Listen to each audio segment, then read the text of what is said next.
Hello there, and welcome to HistSleep channel. Imagine a world where a woman's hair was her most prized possession, a crowning glory that reached her waist or even the floor. Tonight, we step into the flicker of a Victorian bedroom to uncover the secrets of the 100 brushstroke ritual.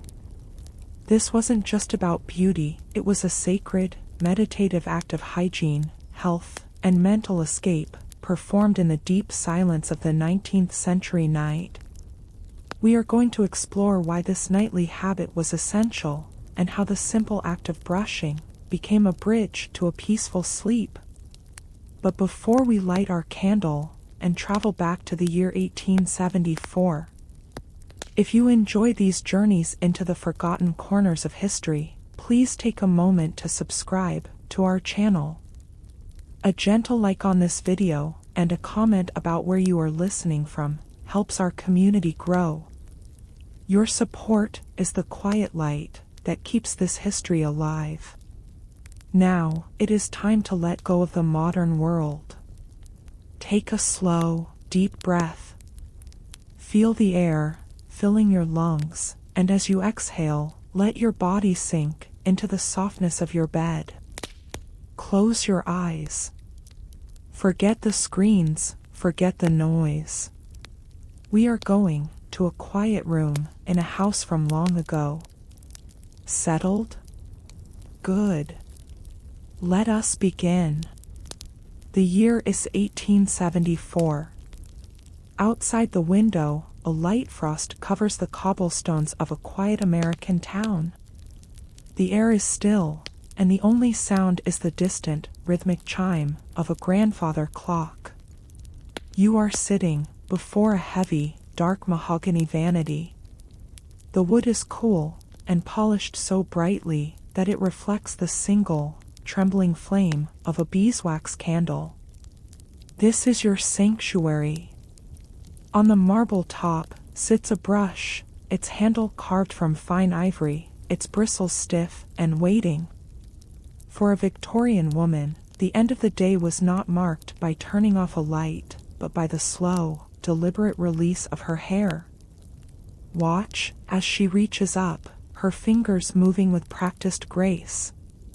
She pulls the heavy, metal pins, one by one, from the intricate coils atop her head. As the last pin is removed, a sudden weight is lifted. Her hair, a dark, silken waterfall, tumbles down her back, cascading over the shoulders of her white cotton nightgown. It is a moment of pure liberation. The tension of the day, the tight corset, the social expectations, all of it starts to dissolve the moment those tresses fall free. And now, she picks up the brush. Feel the weight of it in your hand. The bristles are made of natural boar hair, designed not just to dead angle, but to polish. She begins the first stroke. Shh, shh. The sound is like a soft whisper in the empty room. She starts at the very top, the crown of her head, and pulls the brush all the way down, through the entire length of her hair. It is a long, sweeping motion. 1. In this era, there was no shampoo. This brush was her only tool for cleanliness. With every stroke, the bristles pull the natural oils, the sebum, from her scalp and carry it down, coating every single strand. This oil is a miracle of nature, a protective shield that makes the hair glow like polished copper in the candlelight. 2, 3, 4. The rhythm starts to take over. Her arm moves in a steady pendulum, up and down. Up and down. The counting is a silent prayer. 10, 11, 12. She isn't just cleaning her hair anymore. She is brushing away the dust of the coal fires. She is brushing away the exhaustion of the household chores. She is brushing away the worries of a rapidly changing world. The candlelight casts long, dancing shadows against the floral wallpaper. The room feels intimate, safe, and timeless. In this golden circle of light, the only thing that exists is the brush, and the hair, and the count. The hair begins to change under her touch. It becomes smoother, more liquid. It catches the light, shimmering with a deep, healthy luster. Small sparks of static electricity crackle faintly in the air, like tiny, invisible stars born from the friction. She tilts her head to the left, focusing on the underside. The bristles feel warm against her scalp, stimulating the blood, bringing a gentle glow to her skin. It is a massage for the mind, a way to tell the body that the day's work is done, and the night's rest has begun. 40, 41, 42. The sound of the brush becomes the heartbeat of the room. Shh, shh. It is the sound of patience. It is the sound of a woman reclaiming her time. By the time she reaches 60, she is no longer thinking. She is simply being. The repetitive motion has lulled her into a trance. The worries of 1874. The rising prices, the social calls, the family stresses, they are all gone. There is only the silk, the wood, and the flame. 80, 81, 82. Her arm is tired, but it is a pleasant, heavy feeling. The hair is now a masterpiece, perfectly straight, perfectly soft. It feels like a heavy, velvet cloak wrapped around her shoulders. 98, 99, 100. She stops. The silence that follows is profound. She lays the brush down with a soft clack on the mahogany surface. She runs her fingers through the mass of hair one last time. It is cool, yet it feels alive with energy. She leans forward, her face close to the candle. The flame flickers in her eyes. With a soft, gentle breath, she blows. The room is plunged into a warm, charcoal darkness. The scent of the smoldering wick rises in a thin ribbon of smoke. She stands and moves toward the bed. The sheets are cold and smell of sun-dried linen. As she pulls the heavy quilts up to her chin, her long hair spreads out across the pillow like a dark halo. She is ready. The ritual is complete. The mind is still. Sleep now. Let the rhythm of the brush carry you into the deep, quiet history of the night. You are safe. You are home. And you are at peace. Why exactly 100? Tonight, we dive deep into the fascinating geometry and the strict mathematical discipline of the Victorian bedroom. We explore the obsession with the number 100 and why 19th century society believed this specific count was the absolute key to a woman's health, virtue, and inner balance. It wasn't just a random choice or a simple suggestion, it was a calculated ritual, a spiritual geometry that turned a mundane nightly habit into a lifelong devotion of the soul. Let us return to the vanity and the flicker of the flame. In the Victorian era, the world was governed by a profound sense of order. Everything had a place, and every action had a measure.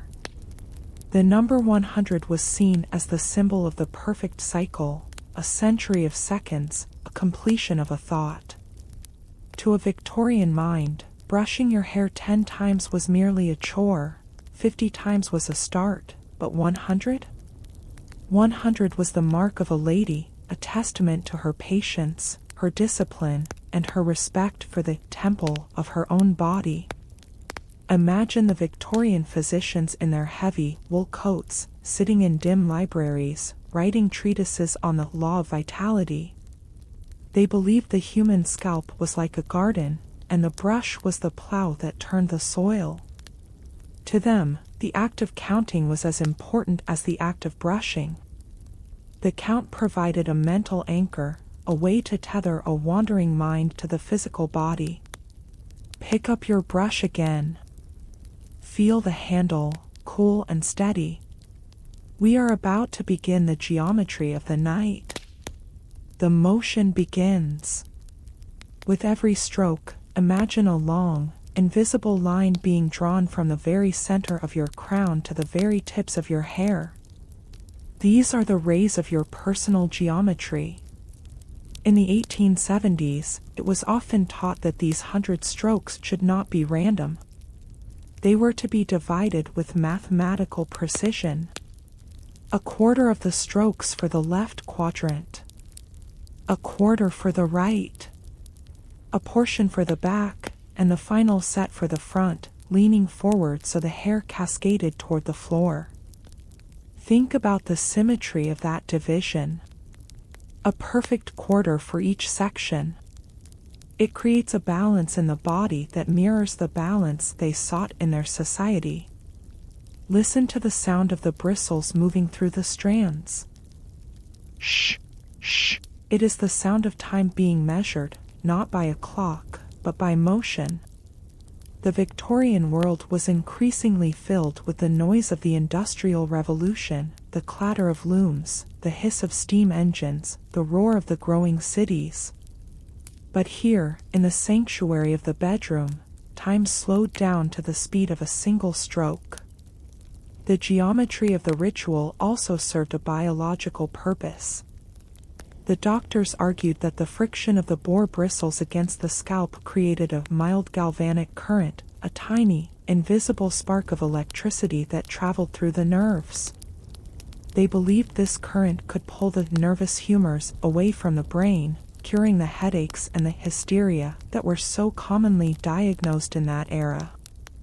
Whether or not the science was real, the effect was undeniable. The repetition forced the heart rate to slow. It forced the breathing to deepen. As you move through the first quadrant, feel the warmth beginning to spread across the left side of your scalp. It is a gentle, pulsing heat as the blood rises to the surface, bringing nutrients to the roots and a sense of calm to the nerves. The geometry is working. The first quarter of the day's stress is being brushed away into the shadows. There is a brief pause of stillness before we shift to the right side. The symmetry must be maintained. For a Victorian woman, this count was also a moral ledger. It was a test of grit and character. If a woman was too tired, too lazy, or too distracted to finish her 100, what did that say about her ability to manage a household or raise a family? The hair was a public broadcast of her private discipline. If her hair was dull or tangled, the world assumed her mind was equally disordered. Thus, the geometry of the brush was the geometry of her reputation. The candlelight dances on the mahogany surface of the vanity, creating shifting geometric patterns of gold and black. The counting becomes a mantra, silent and steady. It is no longer a chore, it is a meditation. Your arm moves in a steady, hypnotic arc. Up and down. Up and down. Like a pendulum on a great-grandfather clock, ticking away the final moments of the day. We approach the midpoint of the journey. The halfway mark is the horizon line. It is the moment where the initial effort fades and the trance begins. In our modern world, we rarely do anything 50 times. We want results in seconds. But the Victorian night demanded endurance. It demanded that you stay in the moment until the geometry was complete. Now the motion moves to the back, the hidden quadrant. This is often where the most tension is held, in the nape of the neck, where the heavy coils of hair were pinned all day long. As the brush sweeps over this area, the relief is profound. It feels like a weight being lifted that you didn't even know you were carrying. The hair is now becoming a single, fluid mass. The individual strands are merging into a river of silk.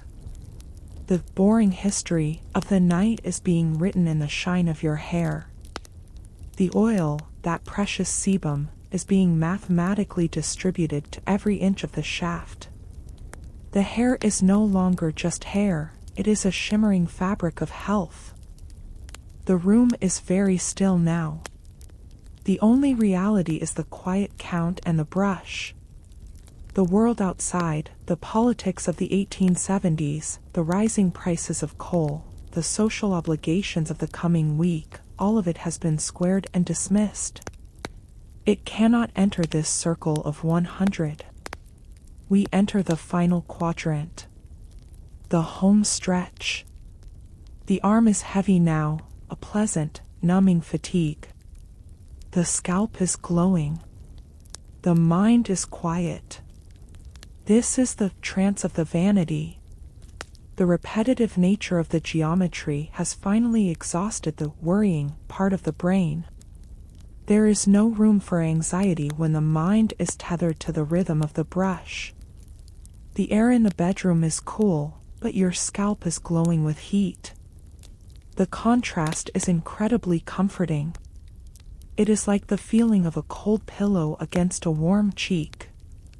The final strokes are the lightest of all. They were often called the blessing strokes. They are not about cleaning or conditioning, they are about smoothing the spirit. The geometry is almost closed. The circle is almost complete. 98. 99. 100. Stop. Lay the brush down slowly. The silence that follows the 100th stroke is unlike any other silence. It is a heavy, golden stillness. The geometry of your day has been resolved. The chaos has been ordered. The 100 strokes have done their work. You have proven your discipline. You have cared for your crowning glory. And in return, the ritual has given you the gift of a quiet mind. Look into the mirror one last time. You don't see the woman who started this hour. You see a woman who is ready for the deep, dark sea of sleep. The geometry of the night is perfect. Lean forward and blow out the candle. As the darkness rushes in, feel the weight of your hair, soft and cool against your neck. You are ready. The count is finished. The world is at rest. Sleep now. Let the numbers dissolve into the shadows. You are safe. You are balanced. You are home. Sleep. Sleep. Sleep. The object resting in your hand is more than a tool, it is a silent witness to a century of rituals. Tonight, we pause the rhythm of the counting to look closer at the craftsmanship of the Victorian hairbrush. We will explore the bone, the wood, the silver, and the natural fibers that made these objects masterpieces of industrial art. Understanding the weight and the texture of this instrument is the key to understanding why the 100-stroke ritual was so effective for the body and the mind. Let us look at it under the soft light of our single candle. Take a moment to feel the weight of the brush as it sits in your palm. In our modern world, we are used to plastic, light, hollow, and disposable. But this brush has gravity. It has a soul. The handle is likely carved from a solid piece of dense, slow-grown European boxwood or perhaps dark, polished rosewood imported from the colonies. The wood is cool to the touch at first, but it quickly warms as it absorbs the heat from your skin. Run your fingertips down the length of the handle. Notice the taper. It was designed by artisans who understood the anatomy of the human hand. The Victorian era was a time when the hand of the maker was still visible in everyday objects. There is a slight flare at the end to prevent it from slipping during those long, rhythmic sessions. It feels sturdy, like a scepter of the domestic realm. Now, let's turn the brush over and examine the bed where the bristles live. In a high-quality Victorian brush, this bed was often made of thick, polished bone or even ivory for the very wealthy. Each tiny hole you see was drilled by hand, or by a simple foot-powered lathe, spaced with mathematical precision. There are no adhesives here. No glues that will dry and crack over time. Instead, if you could peel back the decorative silver plate on the back, you would see a complex web of copper or brass wiring. Each tuft of bristles was doubled over and pulled through the hole from the back, then secured with a continuous thread of wire. It is a mechanical marvel of tension and strength. This wire drawing technique ensured that even after decades of use, the bristles would never fall out. It was an object built to survive the woman who owned it, to be passed down to a daughter, and then a granddaughter. Now, let us talk about the heart of the brush, the bristles themselves. Bring the brush closer to the candlelight. See how the bristles aren't uniform? These are natural boar bristles, harvested from the wild boars of the Russian forests or the mountains of India. Unlike synthetic nylon, which is perfectly smooth and round, each boar hair is covered in microscopic scales. These scales are what make the boring history of hair care so effective. When you pull this brush through your hair, those tiny scales act like 1,000 microscopic cones. They don't just move through the hair, they interact with it. They grab onto the dust of the coal fires that filled every Victorian home. They catch the microscopic particles of soot from the lamps and the lint from the heavy wool blankets. A Victorian woman didn't wash her hair with water more than once or twice a month, yet her hair was remarkably clean because of this anatomy. Feel the bristles with your thumb. Press down. They are stiff, yet they have a subtle spring. This stiffness was essential for reaching the scalp. In the 1870s, hair was often incredibly thick and long. A soft brush would simply glide over the surface, doing nothing. But these boar bristles are designed to penetrate through the heavy canopy of hair, reaching the skin of the scalp where the real work begins. As the bristles touch the scalp, they stimulate the sebaceous glands. They provoke the skin to release its natural oils, the sebum. And here is the genius of the boar hair. Because it is a natural protein, it has an affinity for human oil. It doesn't just push the oil around, it absorbs a tiny amount of it and then redistributes it perfectly down the entire shaft of the hair. It is the world's most efficient, natural conditioner. Imagine the sound again, that deep, satisfying rasp as the bristles work. Shh, shh. In the quiet of your room, this sound becomes a landscape. You can hear the quality of the materials. A plastic brush makes a hollow, clicking sound.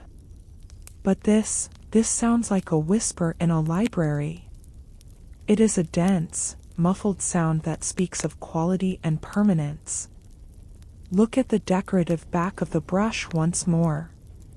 Perhaps it is covered in repoussé silver, with patterns of scrolling acanthus leaves or tiny, winged cherubs. In the Victorian era, the vanity was a theater of the self. These decorations weren't just for vanity, they were for inspiration. As the silver caught the flickering candlelight, it created a dance of light and shadow on the walls of the bedroom.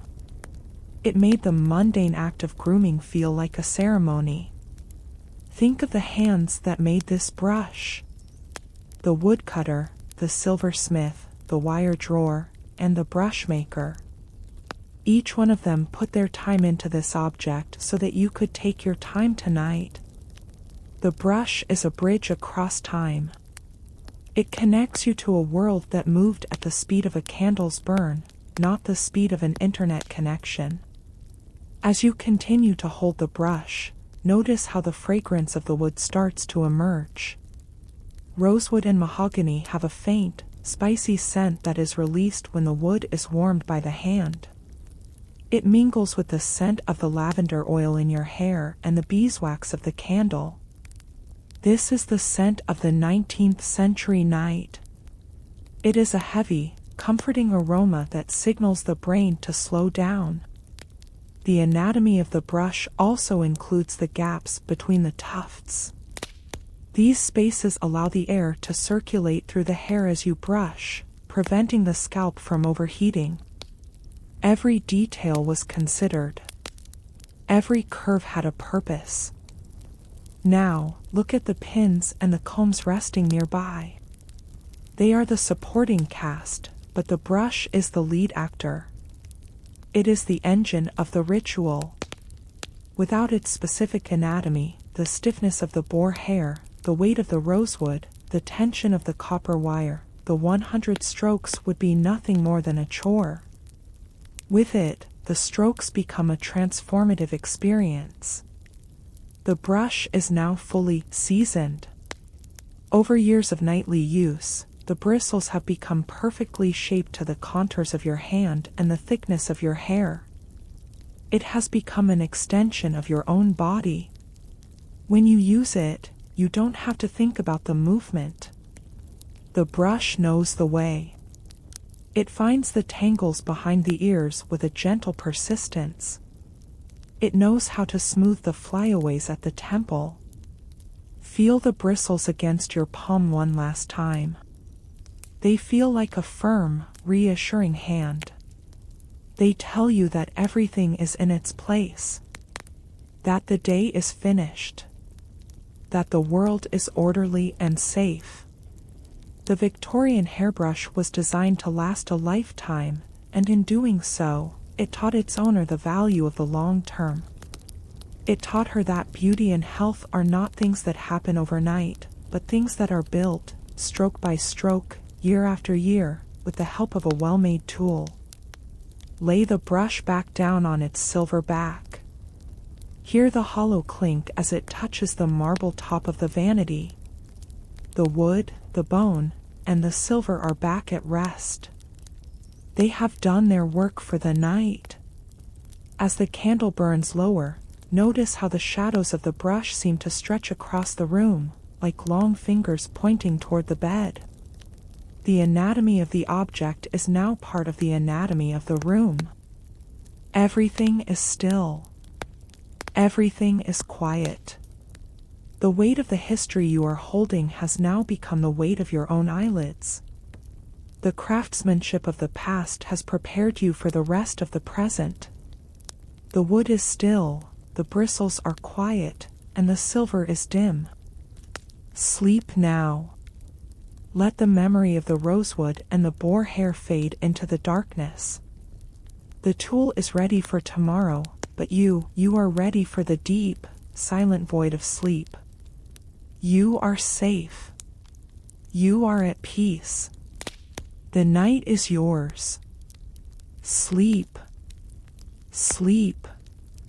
Sleep. Before the arrival of modern chemistry, before the era of plastic bottles and harsh detergents, there was a silent, biological miracle occurring right on the human scalp. Tonight, we explore the deep science of sebum, that precious, golden oil that was a Victorian woman's most vital ally in the quest for survival and beauty. In an age defined by coal smoke, soot, and the biting dryness of winter air, this natural essence was the only shield standing between a woman's crowning glory and the unforgiving elements of the 19th century world. Let us lean closer to the mirror and understand the quiet alchemy of the scalp. Imagine the scalp not merely as skin, but as a living, breathing landscape. Beneath the surface, thousands of tiny sebaceous glands are working in the darkness, silent, persistent, and ancient. They produce sebum, a complex, elegant mixture of lipids, waxes, and fatty acids. In our modern world, we are conditioned to fear oil, to wash it away the moment it appears, but to the Victorian woman, stripping this oil would have been an act of pure madness. To her, sebum was liquid gold, a natural medicine created by the body, for the body. As she picks up her boar bristle brush, she isn't just styling her hair, she is tending to a delicate ecosystem. The coal fires that warmed the Victorian home were a double-edged sword. While they kept the frost from the window panes, they filled the indoor air with a fine, black dust and acidic smoke. This soot was pervasive. It settled on the heavy velvet curtains, the lace doilies, and, inevitably, the hair. Without a protective coating, the long tresses would become brittle, dry, and prone to snapping like old parchment in the wind. This is where sebum becomes a tool of survival. As the brush moves from the roots toward the tips, it performs a process of enveloping. The bristles pick up the oil from the base of the hair shaft and stretch it, thin, translucent, and perfect, across the entire length of the strand. It acts as a natural varnish. It seals the cuticle, those microscopic, overlapping scales that form the outer armor of the hair. By sealing this cuticle, the sebum locks in the hair's internal moisture and creates a waterproof, dust-proof barrier against the environmental pollutants of the 1870s. Listen to the sound of the brush moving through the oiled strands. It is a deeper, wetter sound than the first strokes of the night. A soft, rhythmic slip, as the hair becomes more fluid under the brush. In the medical journals of the time, doctors spoke of hair anemia. They believed that hair deprived of its natural oils was literally starving for nutrition. They viewed the scalp as mother soil and the sebum as the nourishing rain. For a woman who might only wash her hair with water and a bit of Castile soap once every few weeks, this nightly redistribution of oil was her primary defense. It was how she kept her hair clean without the use of water. The oil would trap the dust, and the brush would then sweep that dust away, leaving only the polished shine behind. The Victorian night was a period of intense restoration. As she continues the slow, steady motion, the sebum begins to catch the flickering light of the candle.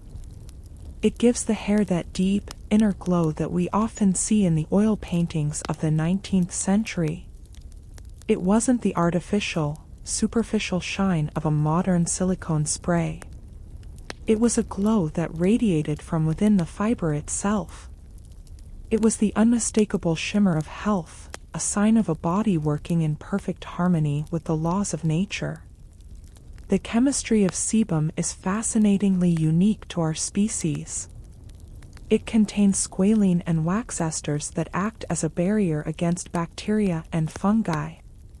In the dry, overheated air of a Victorian parlor, where wood-burning stoves sucked every drop of humidity from the room, sebum prevented the hair from becoming a victim of static and flyaways. It provided a physical weight. It provided an elegant drape.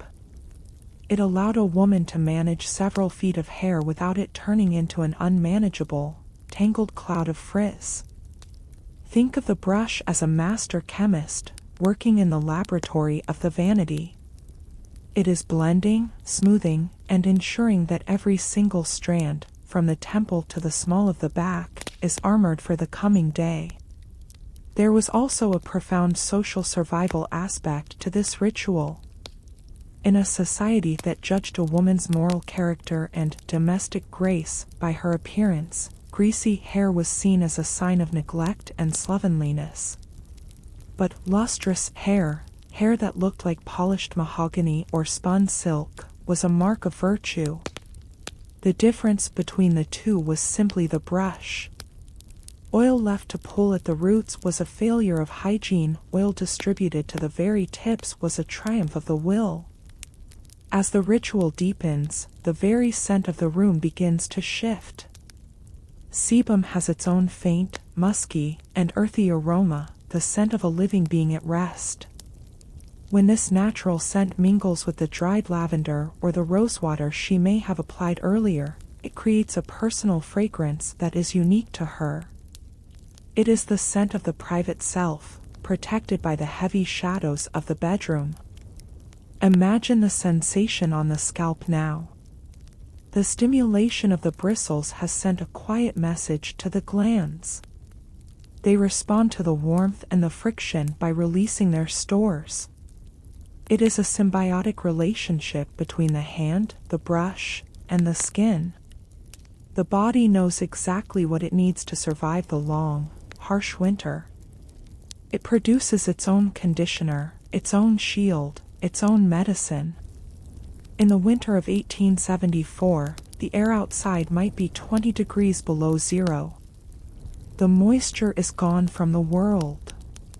Without sebum, the hair would crack and split.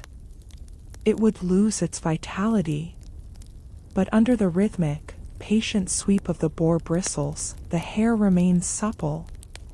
It remains alive. The candlelight flickers, casting a warm, golden hue over the mahogany vanity.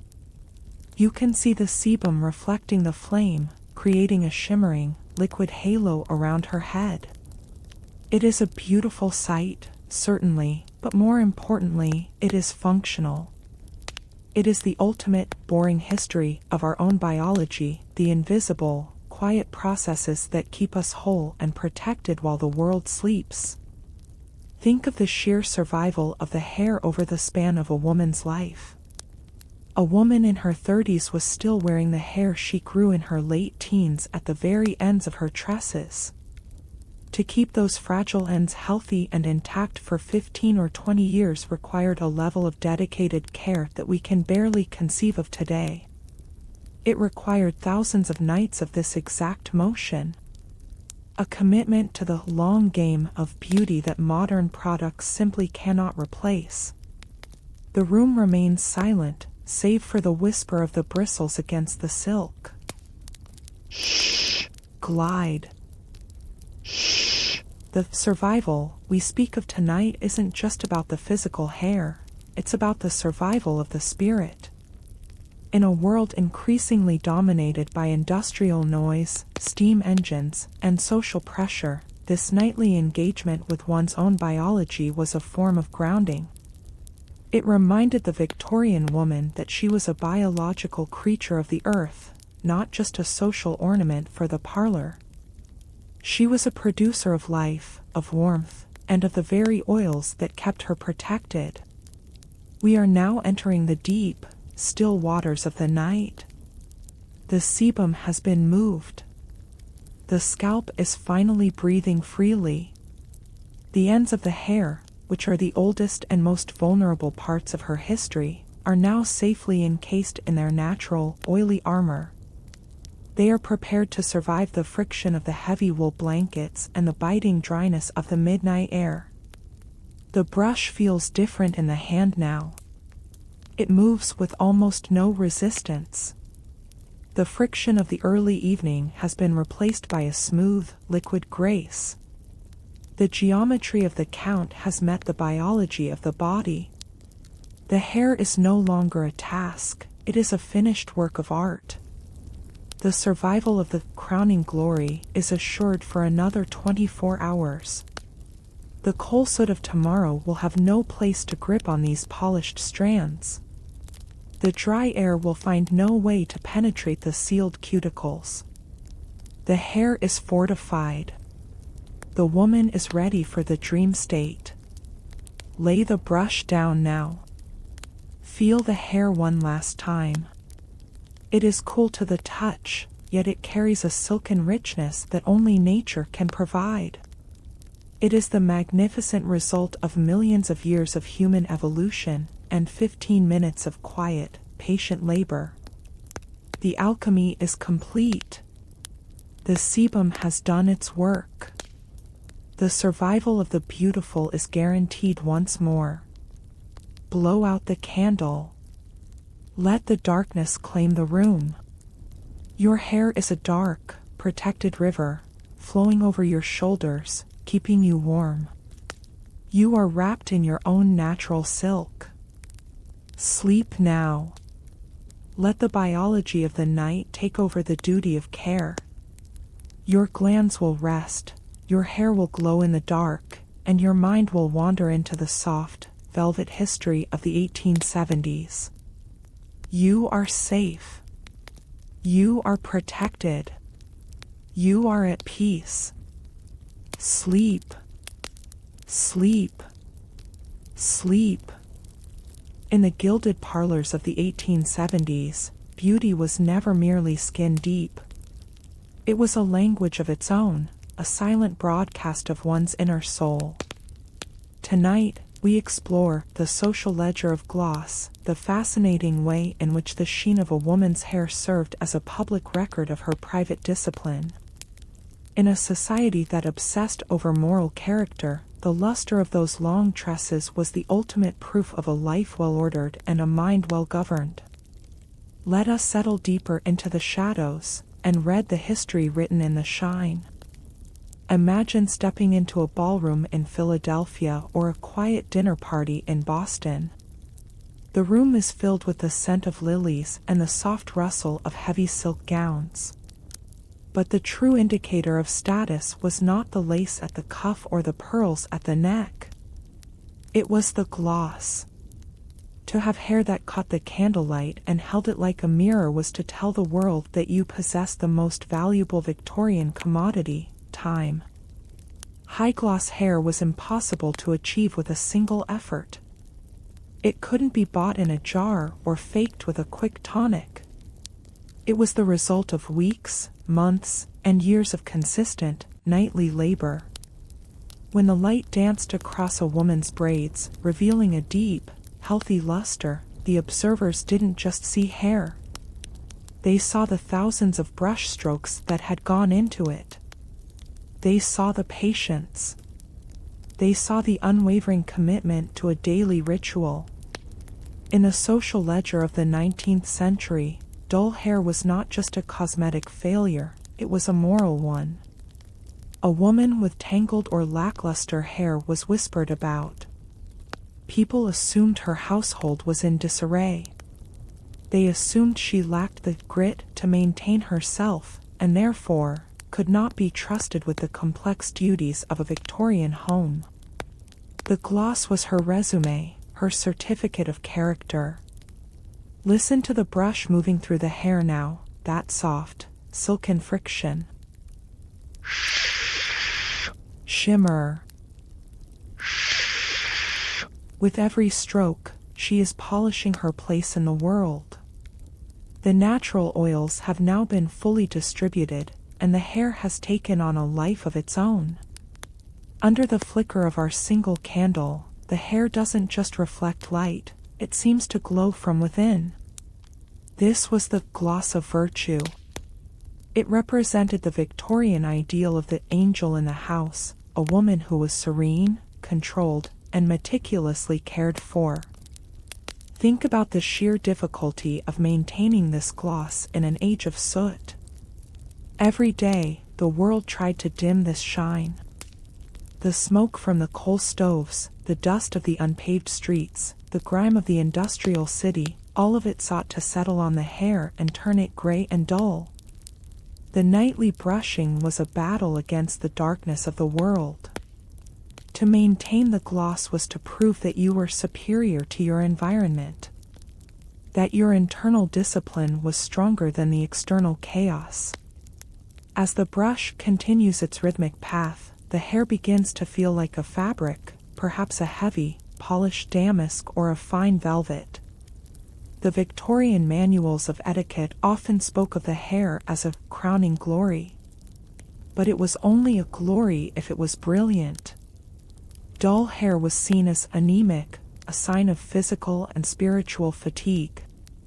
Imagine a young woman preparing for her debut. Her mother sits behind her, watching the brush move. They don't talk about beauty, they talk about presentation. They talk about the importance of being bright. In the marriage market of the Gilded Age, the gloss of a woman's hair was a quiet signal to potential suitors. It promised health. It promised vitality. It promised a wife who would bring the same meticulous order to her future husband's home. There is a profound stillness in this realization. That something as simple as a hairbrush could be a tool of social navigation. The candlelight catches a single strand as it falls. Look at the way the light travels down its length. It is a perfect, unbroken line of brilliance. This level of gloss was only possible because the cuticles of the hair had been smoothed flat by the constant pressure of the boar bristles. It was a physical transformation achieved through sheer repetition. It was the boring history of perfection. In the 1870s, poets like Tennyson and Rossetti wrote about the golden nets and raven floods of women's hair. They were obsessed with the way it interacted with light. But they were writing about the result. They weren't writing about the tired arm, the aching shoulder, and the dim room where the gloss was manufactured. The social ledger only recorded the victory, never the struggle. As she reaches the final stages of the night's ritual, she pauses to look at her reflection. The hair is no longer a collection of strands, it is a single, shimmering entity. It carries a weight and a presence that demands respect. Even in the privacy of her bedroom, with no one to see her but the shadows, she feels the power of the gloss. It is her armor. It is her quiet pride. Think of the difference between shine and gloss. Shine is a surface flash, a temporary glimmer. But gloss has depth. It has a three-dimensional quality that speaks of layers and layers of care. It is the difference between a quick coat of paint and a deep, hand-rubbed lacquer. The room feels heavy with the weight of this history. The scent of the candle wax and the lavender in her hair seem to thicken. The sound of the brush is now a muffled, luxurious whisper. Shh. Deep. Shh. She knows that tomorrow, when she steps out into the bright American sun, or into the gaslit hallways of a social gathering, her hair will speak for her before she even opens her mouth. It will tell of her lineage. It will tell of her health. It will tell of the hours she spent tonight, here at this vanity, in the service of the gloss. This was the quiet social contract of the era. To be seen was to be judged. And to be judged worthy, one had to be luminous. The gloss was a shield against the harsh judgments of a rigid society. It was a way to navigate a world that offered women very few avenues of power. She could not vote, she could not own much property, but she could own the brilliance of her own hair. She could govern the 100 strokes. As the night deepens, the hair feels cool and incredibly soft, yet it holds its shape with a regal stiffness. The oil and the brushing have created a masterpiece of social signaling. Every strand is in its place. Every reflection is earned. Look at the brush one last time. It is the silent partner in this social dance. Without its anatomy, without its bristles, the ledger would be empty. The gloss would be a dream, not a reality. The counting of the strokes has long since stopped, but the effect remains. The hair is a shimmering river of history. It is the physical manifestation of the Victorian night. Blow out the candle now. Let the darkness cover the vanity. Even in the blackness of the room, you can still feel the silkiness of the hair. You can still sense the order and the discipline that was built here tonight. The social ledger is closed for the day. The marks have been made. The gloss is secured. Sleep now. Let the reflections fade into the velvet dreams of the 1870s. Your character is proven, your beauty is guarded, and your spirit is calm. You are safe. You are respected. You are at peace. Sleep. Sleep. Sleep. In the cold, calculated world of the Victorian marriage market, a woman's beauty was often her only capital. Tonight, we explore the marriage market currency, the strategic importance of a woman's crowning glory in the quest for social and financial stability. In an era where a woman's future depended almost entirely on the man she married, the length and health of her hair were not just matters of vanity, they were her most persuasive silent advocates, her biological dowry, and a signal of her potential as a wife and mother. Let us settle into the quiet of the 1870s and understand the stakes behind the brush.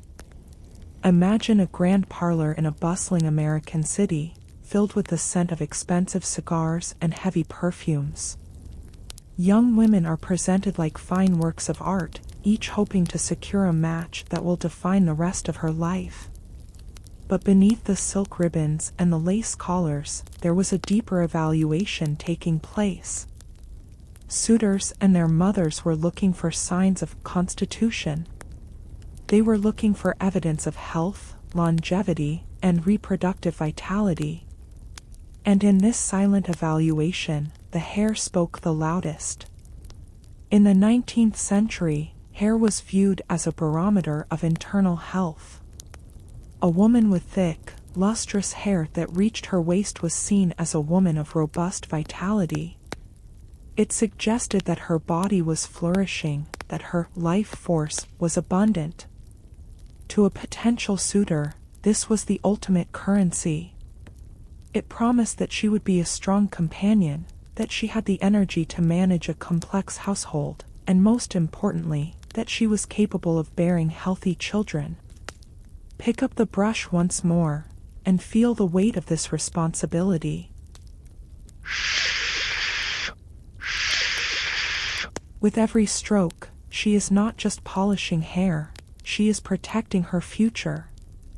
A single year of illness, a period of poor nutrition, or a time of extreme stress would show up in the hair. It would become thin, brittle, or dull.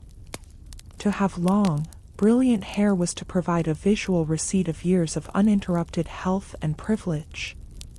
It was a sign that she had been well cared for by her family, and therefore, was a prize worth winning. In the 1870s, the marriage market was a high-stakes game of observation. A suitor might only see a woman's hair pinned up in a complex, modest style during the day. But the sheer volume of those braids told a story. The thicker the bun at the nape of her neck, the higher her value. It suggested a wealth of hair hidden beneath the surface, a hidden treasure that would only be fully revealed in the privacy of the marital home. Think about the sound of the brush moving through the heavy mass. A dense, luxurious whisper, like the sound of gold coins being counted in a quiet room. Wealth. There was a romantic mystery to this currency as well. The act of a woman letting down her hair was the ultimate sign of intimacy, an act reserved strictly for the husband. For a suitor, the dream of one day seeing that cascade of silk was a powerful motivator. It was a secret prize, a private landscape of beauty that he alone would be allowed to navigate. In the poetry of the age, hair was often described as a net or a golden snare, capturing the hearts of men who were searching for the ideal Victorian wife. But this currency required constant maintenance.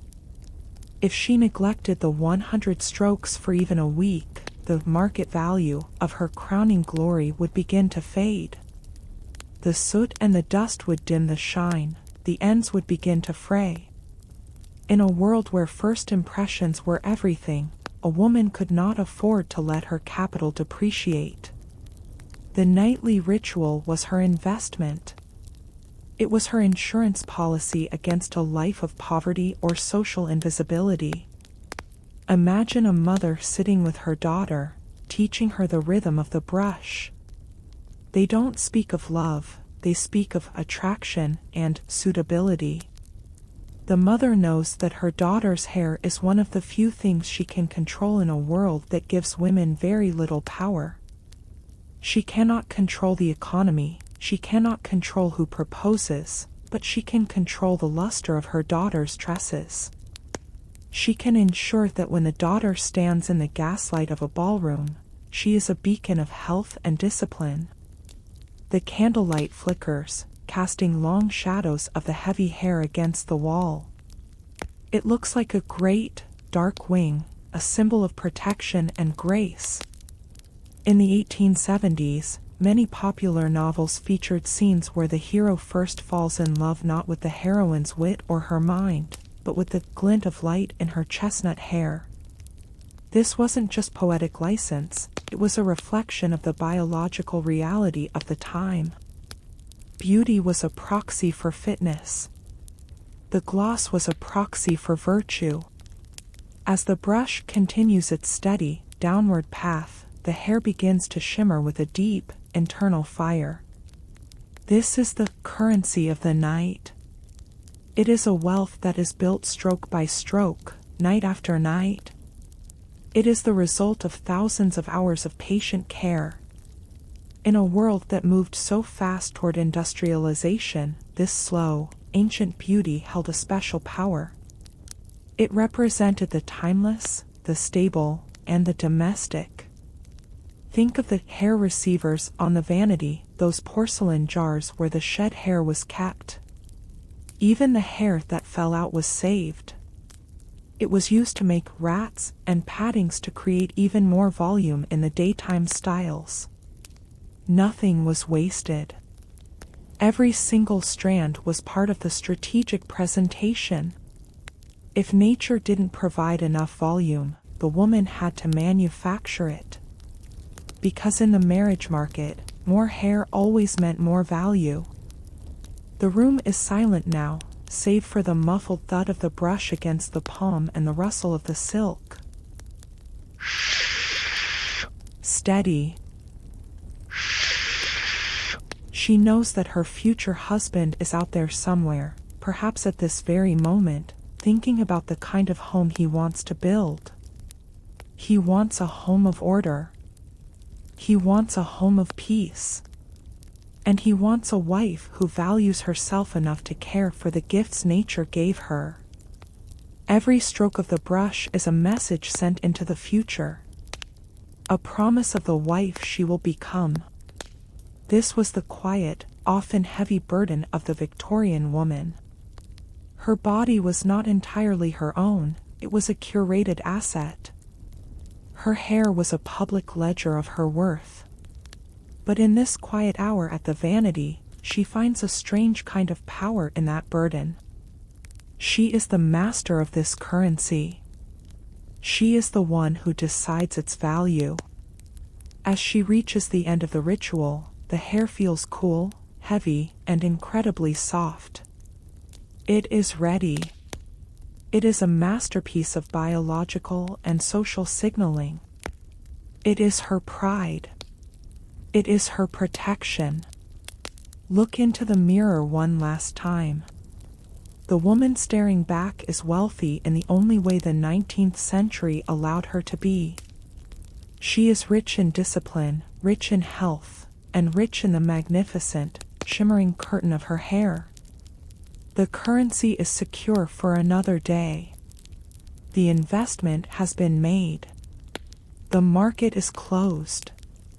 Blow out the candle now. Let the darkness wrap around you like a heavy cloak. Feel the weight of your hair spreading across your shoulders in the dark. It is a comfort. It is a shield. It is your history. Sleep now. Let the strategies and the social markets fade away into the soft, velvet dreams of a time where a single brush stroke could change the course of a life. You are safe. You are valuable. You are at peace. Sleep. Sleep. Sleep. Behind every shimmering, crowning glory in the grand mansions of the Gilded Age, there was a pair of tired hands that the world never saw. Tonight, we shift our gaze from the mistress to the shadow behind her chair, as we explore the invisible labor, the maid's tale. We step into the small, dimly lit dressing rooms to witness the grueling, rhythmic, and silent devotion of the lady's maid. This was a labor of endurance, a ritual of muscle memory, where the 100 strokes were not a choice for the one holding the brush, but a professional obligation that defined her very survival. Let us settle into the quiet corners of the 1870s, and feel the weight of the brush from a different perspective. In the great houses of New York or London, the night did not bring rest for everyone. While the mistress sat comfortably in her silk dressing gown, staring at her own reflection, her maid stood behind her, feet aching from 10 hours of labor. The room is filled with the scent of expensive hair wash and the heat of the coal fire, but the atmosphere is one of professional silence. For the maid, this nightly ritual was a test of strength. Pick up the brush, and imagine the strain. Shh, shh. The mistress's hair is thick, long, and heavy, reaching perhaps to her knees. For the maid, this is not just hair, it is a task that must be completed with perfection, or else her position in the household is at risk. Her arms are already tired from carrying heavy basins of water and ironing delicate lace all day, but now, she must find the energy for the 100. Watch her hands. They are not the soft, pale hands of the lady. They are strong, perhaps a bit calloused from the lye soap used in the laundry. Yet, as they touch the silk of the mistress's hair, they move with a gentleness that masks their fatigue. 1, 2, 3. For the maid, the rhythm is a survival mechanism. If she lets her mind wander to her own family in the countryside, or the cold room she will sleep in later, her pace might falter. And so, she enters a trance of service. The brush moves in a long, sweeping arc from the scalp to the ends. She must be careful not to snag a tangle, not to pull too hard, and not to let the bristles scratch the lady's delicate skin. Listen to the muffled sound of the brush. It is the sound of invisible labor. Shh, labor. Shh. In the 1870s, a lady's maid was more than a servant, she was an artist of the vanity. She was expected to know the anatomy of the hair better than the lady herself. She knew where the dryness started, she knew how to hide the thinning patches, and she knew exactly how much sebum to pull through the strands to create that required social gloss. But the praise for the beauty of the hair always went to the mistress.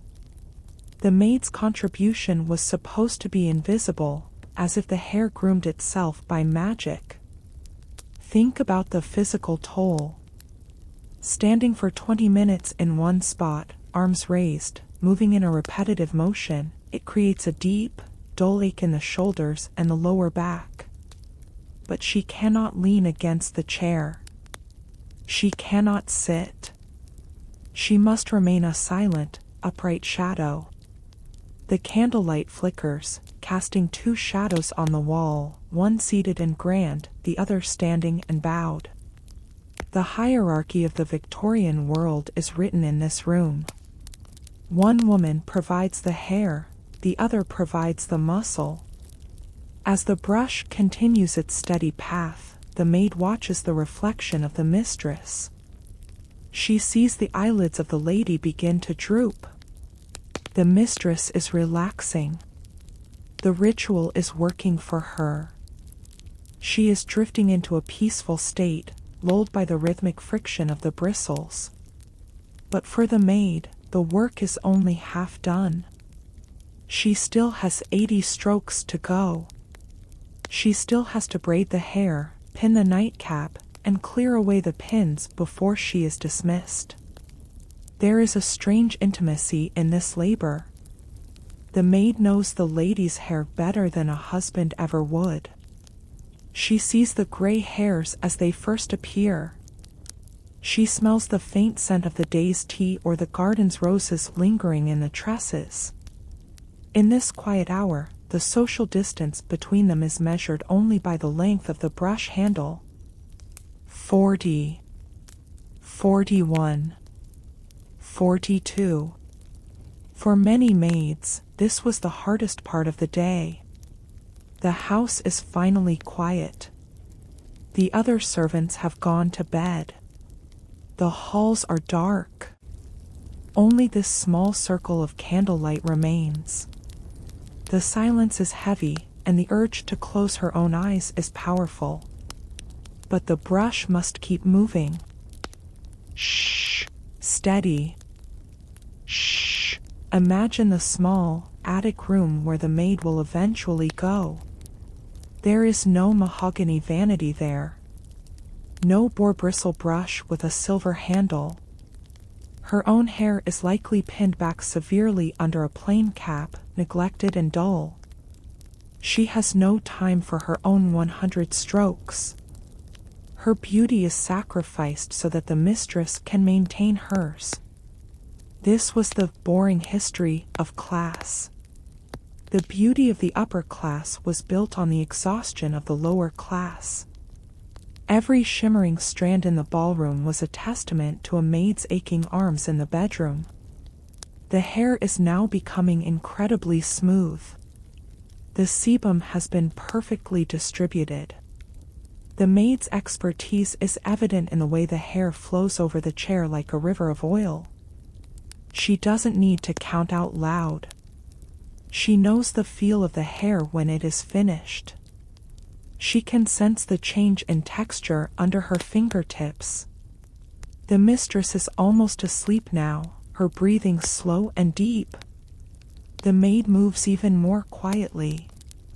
She softens her footsteps on the rug. The brush strokes become even lighter, almost like a caress. In this moment, she is almost like a mother tending to a child, despite the vast social gap between them. The final 10 strokes are a ritual of closure. 98, 99, 100. She lays the brush down with a whisper. Clack. A tiny sound that signals the end of her duty. She begins to braid the hair into 2 long, thick plaits for the night. Her fingers move with incredible speed, weaving the silk into a structure that will protect it while the mistress sleeps. Finally, she ties the ends with small silk ribbons. That will be all, Mary, the mistress whispers, without opening her eyes. The maid curtsies to the empty air, gathers the shed hairs from the porcelain receiver, and turns to leave. As she blows out the small lamp in the hallway and climbs the steep, narrow stairs to her attic, her own arms feel like lead. She sits on her small, hard bed and reaches up to touch her own hair. It is dry. It is dusty. She is too tired even to pull the pins out. She simply lies down, still in her uniform, and falls into a dreamless sleep. The invisible labor is done. The gloss of the mistress is secured. The maid's tail is buried in the shadows of the night. Look at the vanity now, empty and still. The brush rests where the maid left it. The silver handle catches the last glow of the embers in the fireplace. It is a beautiful object, yes. But tonight, remember the hands that held it. Remember the invisible hands that built the history of the night. The house is at rest. The labor is forgotten. The silence is absolute. Sleep now. Let the hierarchies of the world fade. Let the tired hands find their peace. In the deep, dark sea of history, everyone is equal in sleep. You are safe. You are quiet. You are home. Sleep. Sleep. Sleep. The Gilded Age was a time of magnificent progress, but it was also an era of profound grit. Tonight, we explore the dust of the Gilded Age, the invisible battle between a woman's crowning glory and the rising tide of industrial pollution. As the cities of America grew skyward, they were blanketed in a fine, black veil of coal smoke and street dust. In this world of soot and steam, the nightly ritual of the brush was not just an act of beauty, it was an act of environmental survival, a desperate filtration system designed to keep the purity of the home from being swallowed by the grime of the new world. Let us settle into the quiet of the 1880s and feel the texture of the air. Imagine a window in a fine townhouse in Chicago or New York. Even when the sash is closed tight, a thin, dark line of silt begins to form on the marble sill. This is the breath of the Gilded Age. It is the residue of thousands of coal-burning furnaces, the exhaust of steam locomotives, and the pulverized remains of unpaved streets. This dust was relentless. It hung in the air like a ghost, waiting to settle on everything, the lace curtains, the silk upholstery, and, most intimately, the hair. For a Victorian woman, her hair was a magnet for this industrial debris. The long, flowing tresses she wore during the day acted as a natural filter, catching the microscopic particles of coal and the fine sand of the city streets. By the time she retreated to her bedroom at the end of the day, her hair was no longer just hair. It was a record of her journey through the city, a landscape of urban dust. Pick up the brush and feel the resistance. Shh, rasp. Shh, listen to that sound. It is the sound of the bristles fighting the grit. In the early strokes of the night, the brush makes a dry, scratching noise. These are the natural boar bristles working as a biological broom.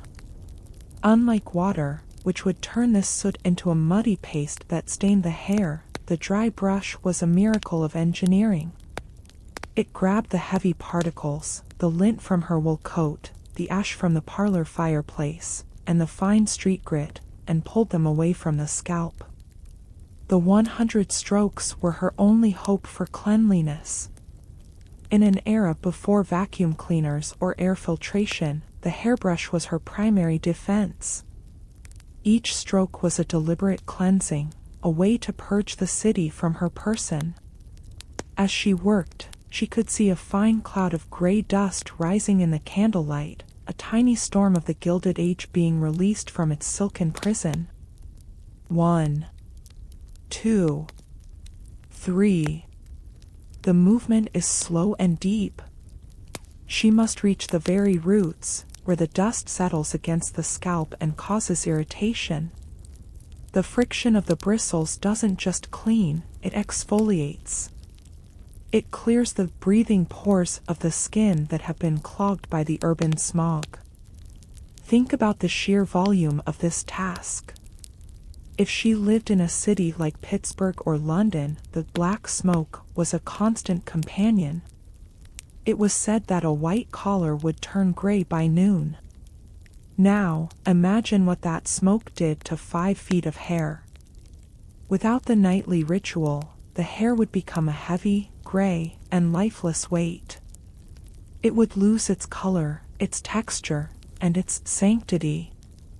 The candlelight flickers, illuminating the dust motes dancing in the room. It is a reminder that the world outside is always trying to get in. The bedroom, with its heavy mahogany furniture and its lavender-scented linens, is a sanctuary, but even here, the grit remains. The brush is the only thing that can restore the balance. As she continues, the sound of the brush begins to change. The dry, raspy noise softens. The grit has been removed, and now the bristles are reaching the sebum, the natural oil we explored earlier. This oil is the secret weapon in the fight against the Gilded Age. By coating each strand in this natural wax, the brush creates a non-stick surface. Tomorrow, when she steps out into the city again, the soot will have a harder time taking hold. It will slide off the polished surface of the hair rather than becoming embedded in the fiber. There is a profound sense of relief in this stage of the ritual. The heaviness of the city is being lifted. The hair starts to feel lighter, more airy. It is a reclamation of the self. She is no longer a part of the industrial machine. She is a woman in her own private space, restoring her own natural purity. In the 1880s, the sanitary movement was in full swing. People were becoming obsessed with germs and miasmas. The hairbrush was marketed as a health device. Ads in magazines like Harper's Bazaar promised that a good brushing would purify the blood and expel the poisons of the city. While the science was questionable, the feeling of cleanliness was real. Shh, polish. Shh, imagine the porcelain basin on the vanity. At the end of the ritual, she will tap the brush against the side, and a fine, dark powder will fall. That is the city of New York. That is the price of progress. By removing it, she is saying no to the grime. She is choosing the past over the industrial future. The rhythm is now a lullaby. The battle with the dust is over, and the era of the gloss has begun. The hair has been filtered, refined, and polished. It shimmers with a brilliance that defies the gray world outside the window. It is a defiant act of beauty. In the grand mansions of the Gilded Age, the dusting of the furniture was constant. But the dusting of the hair was the most intimate work of all. It required a level of persistence that defined the Victorian character. It was the boring history of hygiene, the quiet, daily struggle against a world that was becoming increasingly dirty. The room is silent now, save for the muffled whisper of the bristles. The air feels cleaner. The spirit feels lighter.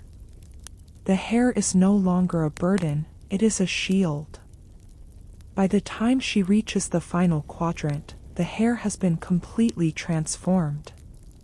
The grit of the Gilded Age has been replaced by the glamour of the Victorian night. Every strand is a testament to her victory over the environment. The arm is tired, but the mind is at rest. She has filtered her world. She has protected her crowning glory. Tomorrow, she will face the smoke and the soot once more, but tonight, she is clean.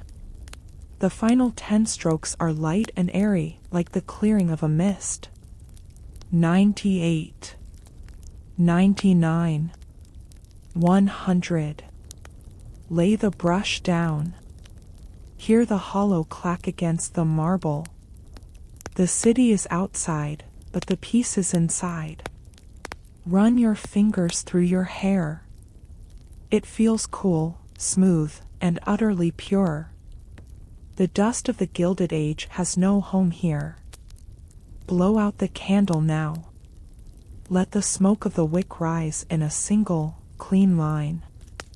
The darkness is a velvet blanket, protecting you from the grime of the world.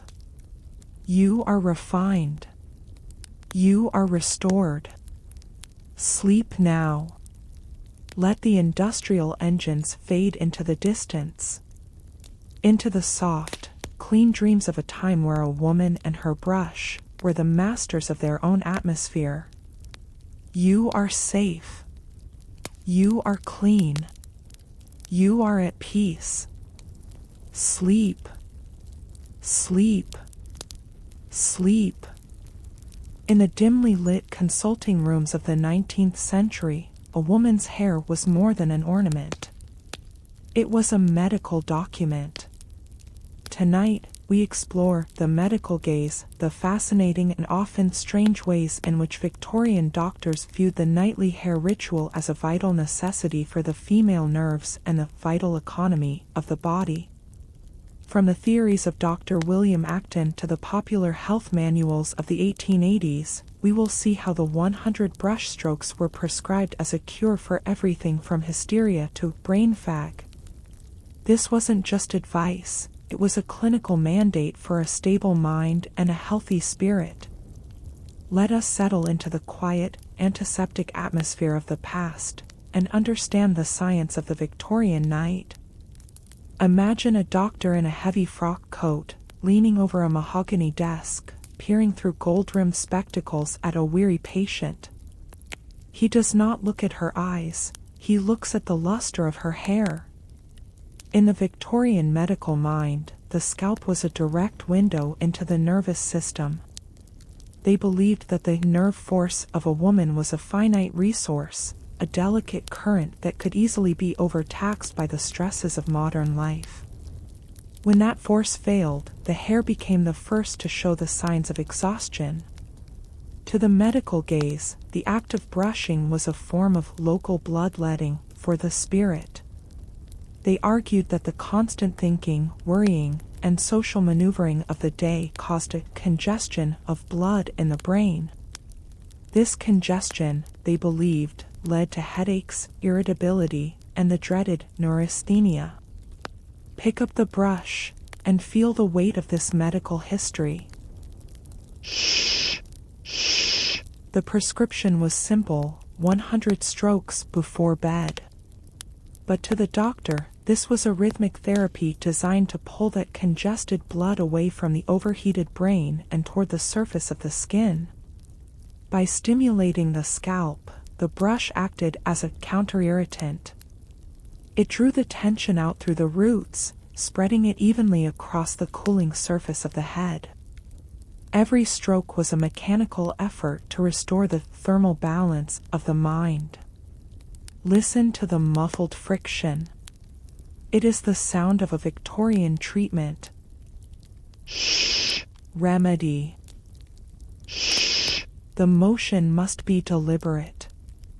Dr. Acton and his contemporaries warned against hasty grooming.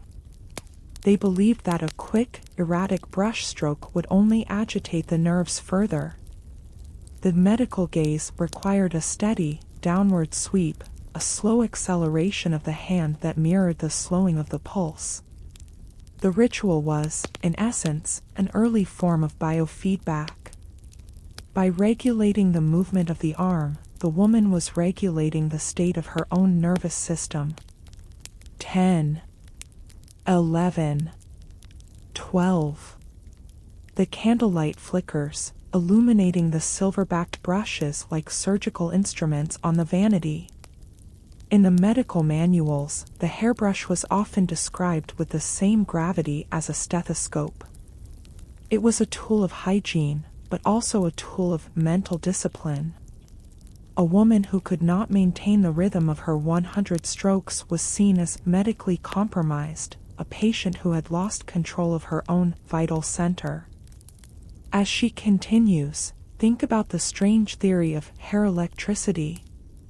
Victorian scientists were obsessed with the new discovery of the electric current. They believed the human body was an electrical machine, and the hair was its primary conductor. They argued that the friction of the boar bristles generated a benign magnetism that could harmonize the irregular brain waves caused by the day's anxieties. Every spark of static electricity seen in the dark was, to them, a sign of nervous discharge, the literal shedding of stress into the midnight air. 20, 21, 22. There is a strange, quiet comfort in being prescribed peace. For the Victorian woman, this medical gaze gave her a reason to claim her time. If the doctor said it was necessary for her health, no one, not a husband, not a child, not a servant, could interrupt her. The vanity became her private infirmary, a place where she could nurse her own spirit back to health through the simple geometry of the brush. Shh. Clinical. Shh. Imagine the scent of the room. Not just lavender and wax, but perhaps a faint hint of rosemary or bay rum tonic, often prescribed to strengthen the hair bulbs. These were the medicines of the vanity. They felt cool and tingling against the skin, a chemical signal to the brain that the treatment was underway. The medical gaze also focused on the breathing of the scalp. Doctors believed that the scalp was a secondary lung. If it was covered in dust or its own excess oils, the brain would suffocate, leading to melancholy and low spirits. The 100 strokes were the way to open the vents. By clearing the pores and lifting the hair away from the skin, the woman was allowing her intellect to breathe, letting the vapors of the day escape into the night. Think about the sound of the bristles now. It is the sound of professional care. A deep, sweeping hush that clears the path for sleep. The room is silent now, save for the whisper of the medicine. The medical gaze was often cold and judgmental, but here, in the privacy of the bedroom, it translated into a profound stillness. The patient is responding. The heart rate is dropping. The congested brain is cooling. The therapy is reaching its peak. By the time she reaches the final quadrant, the medical gaze would see a transformation. The hysterical tension in the shoulders has vanished. The frantic eye strain has softened. The nervous economy has been balanced. The woman is no longer a patient, she is a restored being. 80, 81, 82. The arm is tired, but it is the fatigue of a successful procedure. The scalp is glowing with a healthy, medicated warmth. The vital fluids are flowing in their proper channels. The Victorian doctors would be satisfied. The law of vitality has been obeyed. The final 10 strokes are like the tapering of a dose. Gentle, fading, certain. Lay the brush down. Hear the finality of the clack against the marble. The treatment is complete. The medical gaze turns away, leaving you in the care of the night. Run your fingers through your hair. It feels different, doesn't it? It feels lighter, as if the medical weight of the day has been lifted. The scalp feels alive, and the brain feels quiet.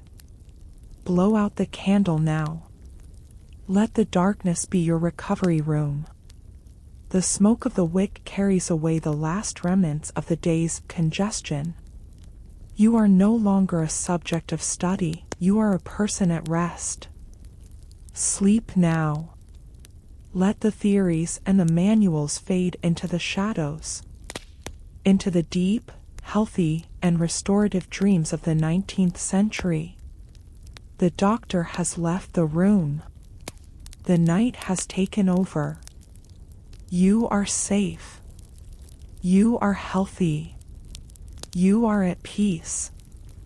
Sleep. Sleep. Sleep. On the marble surface of the Victorian vanity, tucked between the silver-backed brushes and the crystal perfume bottles, sits a small, delicate object that tells a story of both frugality and remembrance.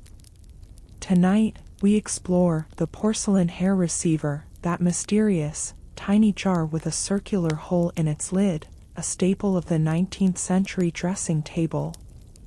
To the modern eye, it might seem strange, perhaps even morbid, but to the Victorian woman, it was a vessel of resourcefulness, a place where the fallen strands of the day were gathered to be reborn. It is the ultimate symbol of a world that wasted nothing, not even the whispers of a woman's own body. Let us settle into the quiet of the 1870s and understand the secrets held within the porcelain. Imagine the vanity under the soft, golden light of our single candle. The porcelain receiver is often a work of art in itself, made of fine Limoges or Dresden china, decorated with hand-painted forget-me-nots, scrolling ivy, or tiny, golden-winged cherubs. It looks like a jar for precious spices or secret letters, but its purpose was entirely practical. After the ritual of the 100 brush strokes was complete, the brush would be heavy with shed hair, the natural loss that comes with such vigorous grooming. Instead of casting these strands into the fire, or throwing them into the waste bin, the Victorian woman would carefully gather the hair from the bristles. She would roll it between her fingers into a soft, silken nest, and tuck it through the hole in the lid of the receiver. Pick up the brush, and imagine this act of gathering. Shh, soft. Shh, listen to the silence of the room as she cleans her brush. It is a moment of quiet reflection. Every hair in that jar was once a part of her. It is a collection of her past self, a biological diary of the months gone by. In a world that moved toward the industrial and the mass-produced, this was a way of staying connected to the material reality of one's own existence. 1, 2, 3. The act of saving hair was not born of vanity alone, it was born of the marriage market currency we spoke of earlier. The Gilded Age demanded volume. It demanded height. It demanded intricate, swirling hairstyles that were often impossible to achieve with a single head of hair. And so, the contents of the hair receiver became the raw material for the rat, a soft, padded cushion made from one's own shed hair, stuffed into a fine mesh net, and used as a hidden support for the daytime Gibson girl pompadours and heavy braided buns. Think about the intimacy of that. A woman was literally supported by her own history. The hair she lost in the winter would provide the structure for her beauty in the spring. It was a perfect, closed loop of domestic economy. The candlelight flickers, reflecting off the smooth, glazed surface of the porcelain. Inside the jar, the hair lies in tangled, colorful clouds, chestnut, raven, or gold, waiting for its second life. In the Victorian medical mind, this was seen as a healthy practice. It prevented the drains from clogging and kept the bedroom floor free of unrefined debris. But on a deeper level, it was a ritual of preservation. In the 1870s, hairwork was a popular domestic art. A woman might take the hair from her receiver and spend her afternoons weaving it into intricate patterns. If the hair was her own, it was for her own vanity. But if the receiver contained the hair of a loved one, a sister, a mother, or a child, it became something far more profound. It became mourning jewelry. Shh, memory. Shh, imagine the steady hands of a woman, sitting by the window, weaving these strands into tiny wreaths, watch chains, or brooches. The hair receiver was the reservoir for these memories. It was where the physical essence of a person was kept, safe from the dust of the world, protected by the painted porcelain. To hold a piece of hairwork was to hold a piece of someone's time, a piece of their 100 strokes, a piece of their very soul. There is a profound stillness in the idea of saving oneself. In our modern world, we throw away so much. We are a culture of the disposable. But the Victorian woman understood that everything has value if you are patient enough to find it. The hair receiver taught her the value of the small things. It taught her that even the waste of a ritual could be transformed into something useful, something beautiful, something lasting. Think of the sound of the hair being tucked into the jar. A soft, dry rustle, like the sound of dried leaves in an autumn wind. Shh, rustle. Shh, 40, 41, 42. The porcelain hair receiver also served as a memento mori, a reminder of mortality. As the jar filled up, the woman was visually reminded of the passage of time. She could see the gray hairs beginning to mingle with the dark ones. She could see the cycles of her own life being measured in silk. It was a boring history of aging, a slow, gentle documentation of the years. As she continues to brush tonight, the receiver sits waiting. It is the final destination of the night's labor. Once the 100 strokes are done, once the scalp is glowing and the gloss is secured, the brush must be made clean for tomorrow. Imagine her fingers, moving with practiced grace, clearing the bristles. She doesn't rush. She values the strands. She honors the labor that grew them. The room is silent now, save for the muffled whisper of the porcelain being moved. The lid is lifted with a tiny, ceramic tink. The hair is added to the collection. The lid is replaced. The cycle is complete. By the time she reaches the final quadrant of the night, the hair receiver has become a silent companion. It is a witness to her discipline. It is the vault where she stores her time. In the 1870s, a vanity without a hair receiver was considered unfinished, a sign of a woman who did not understand the gravity of her own existence. The arm is tired, but the spirit is at rest. The vanity is ordered. The brushes are clean. The whispers of the body have been gathered and put away. The Victorian night is a place of total alignment.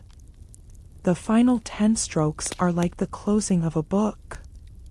98, 99, 100. Lay the brush down. Hear the hollow clack as it meets the marble. Reach out and touch the cool, smooth porcelain of the receiver. It feels like a pebble from a river, weathered and perfect. Inside that jar, a part of you is resting. It is safe from the soot of the Gilded Age.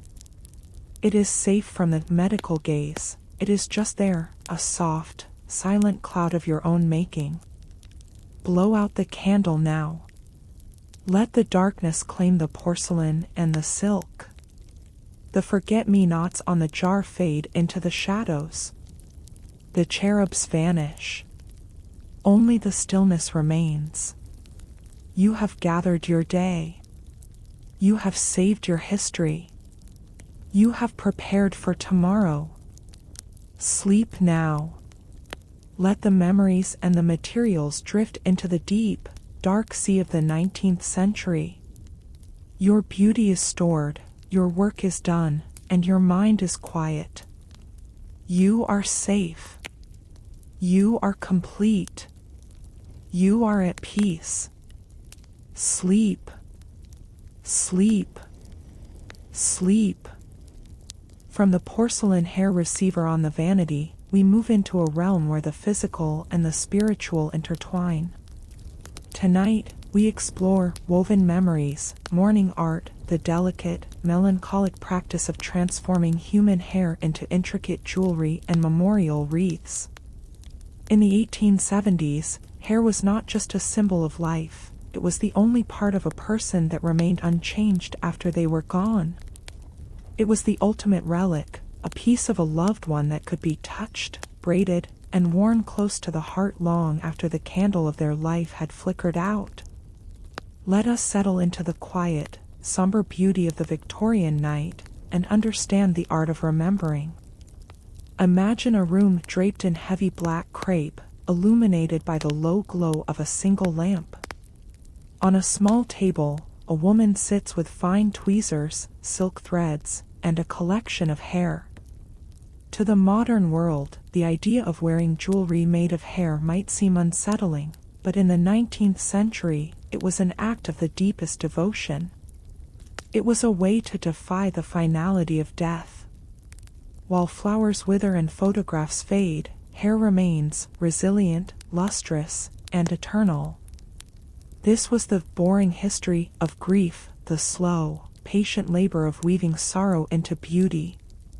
Pick up the brush once more, and feel the strands as they slide through the bristles. Shh! Whisper. Shh! Every hair you gather tonight has the potential to become a part of this history. In the Victorian era, hairwork was a skill passed down through families like a sacred language. A mother would teach her daughter how to braid her late grandmother's silver locks into a forget-me-not pattern. A young widow would spend her midnight hours weaving her husband's dark curls into a heavy, braided watch chain. Listen to the sound of the world outside. The winter wind rattles the shutters, but inside, there is only the rhythmic click of the weaving tools. Click, weave, click. The hair was first boiled in soda water to cleanse it, then sorted by length and color. It was then weighted with small lead bobbins and woven over a central mold, often a hollow brass tube, to create intricate, lace-like structures. These were not mere trinkets, they were physical echoes. When a woman wore a brooch made of her child's golden hair, she wasn't just wearing an ornament. She was carrying the very essence of that child with her into the parlor, into the church, into the world. The 100 brush strokes we perform tonight are the beginning of this preservation. By keeping the hair healthy and oiled, the woman was ensuring that if the worst should happen, there would be a beautiful, shimmering record of her existence left behind. Think about the texture of the woven hair. It feels unlike any other material. It is cool, slightly springy, and carries a faint, organic warmth. It is the only jewelry that is actually alive with the history of its owner. 10, 11, 12. The candlelight flickers, casting long, lace-like shadows on the wall that mimic the patterns of the hairwork. On the vanity, perhaps there is a shadow box, a deep frame containing a large wreath made entirely of the hair of an entire family. Each flower in the wreath represents a different person. A brown rose for the father, a blonde lily for the sister, a white daisy for the infant. It was a family tree made of the family itself. In the 1870s, Queen Victoria herself popularized this art. After the death of Prince Albert, she wore a locket containing his hair every day for 40 years. This royal sanction turned a private act of grief into a global fashion. It made the mourning art a standard of Victorian society. If you loved someone, you kept their hair. If you missed someone, you wove it into a pattern of remembrance. Shh! Eternal. Shh! Imagine the patience required for this labor. To weave a single brooch could take dozens of hours. It required a steady hand and a quiet mind. It was a form of grief meditation. As the woman worked the hair, she would think of the person it belonged to. She would remember the sound of their laugh, the smell of their coat, the way they looked in the morning light. Each turn of the bobbin was a memory captured. Each knot was a promise never to forget. The room feels heavy with the presence of the past. The vanity is no longer just a place for beauty, it is a shrine. The hair receiver we explored earlier is the wellspring for this art. It is where the materials of memory are stored until they are needed. There is a strange comfort in the continuity of the hair. As the brush moves through your tresses tonight, feel the connection to all the women who came before you. The women who brushed their hair by this same light, who saved their strands in these same porcelain jars, and who wove their stories into these same intricate patterns. You are part of a long, silken chain of history. The sound of the brush is now a muffled, somber pulse. Shh! Remember. Shh! By the time the hair reaches the stage of morning art, it has been transformed from a biological waste into a sacred object. It has been elevated. It has survived the medical gaze and the dust of the Gilded Age. It has become a bridge between the world of the living and the world of the shadows. In the 1880s, professional hair weavers began to appear in American cities. You could send your hair to a shop in New York, and they would return it to you as a masterpiece of jewelry. But many women refused this. They felt that the labor of the weave was part of the mourning itself. To give the hair to a stranger was to lose the intimacy of the memory. And so, they continued to work by the light of their own candles, in the silence of their own bedrooms. 80. 81. 80. The arm is tired, but the spirit is reflective. The ritual of the brush has prepared the hair for its potential future. Every stroke has smoothed the cuticles, ensured the gloss, and strengthened the fiber. You are tending to your own legacy. The final strokes of the night are like the final stitches in a memorial wreath. Lay the brush down. Hear the hollow clack as it meets the marble. Reach out and touch a piece of hair work, if you have one. Feel the complexity of the weave. It is a map of a human life. Tonight, as you prepare for sleep, remember that you are more than just a person in the present. You are a collection of memories, a history in motion. Your hair is the thread that connects your beginning to your end. Blow out the candle now. Let the darkness swallow the black crepe and the woven wreaths. The shadows are not frightening, they are a sanctuary for the memories. You have honored the past. You have prepared for the future. You have cared for the material of your soul. Sleep now. Let the woven patterns of history drift into your dreams. Into the soft, velvet quiet of a time where love was measured in silk, and memory was woven hair. You are safe. You are remembered. You are at peace. Sleep. Sleep. Sleep. In the softly lit corners of a Victorian parlor stands an elegant piece of furniture that defined an entire era of female health, the fainting couch. Tonight, we explore the fainting couch diagnosis, a journey into the world of Victorian neurasthenia, or nervous exhaustion, and how the simple, rhythmic act of brushing one's hair was used as a meditative cure for the era's mysterious nervous disorders. In a world where the tightening of a corset matched the tightening of social expectations, the brush became a release valve, a way to breathe when the world felt too small. Let us settle into the velvet embrace of the past, and understand the medicine of the vanity. Imagine a room draped in heavy damask, the air thick with the scent of smelling salts and lavender. A woman reclines on a long, backless sofa, her breath shallow, her spirit weary. To the medical gaze of the 1870s, she was suffering from a fainting fit, a temporary collapse caused by the overwhelming stimuli of modern life. But beneath the silk and the lace, there was a deeper search for stillness.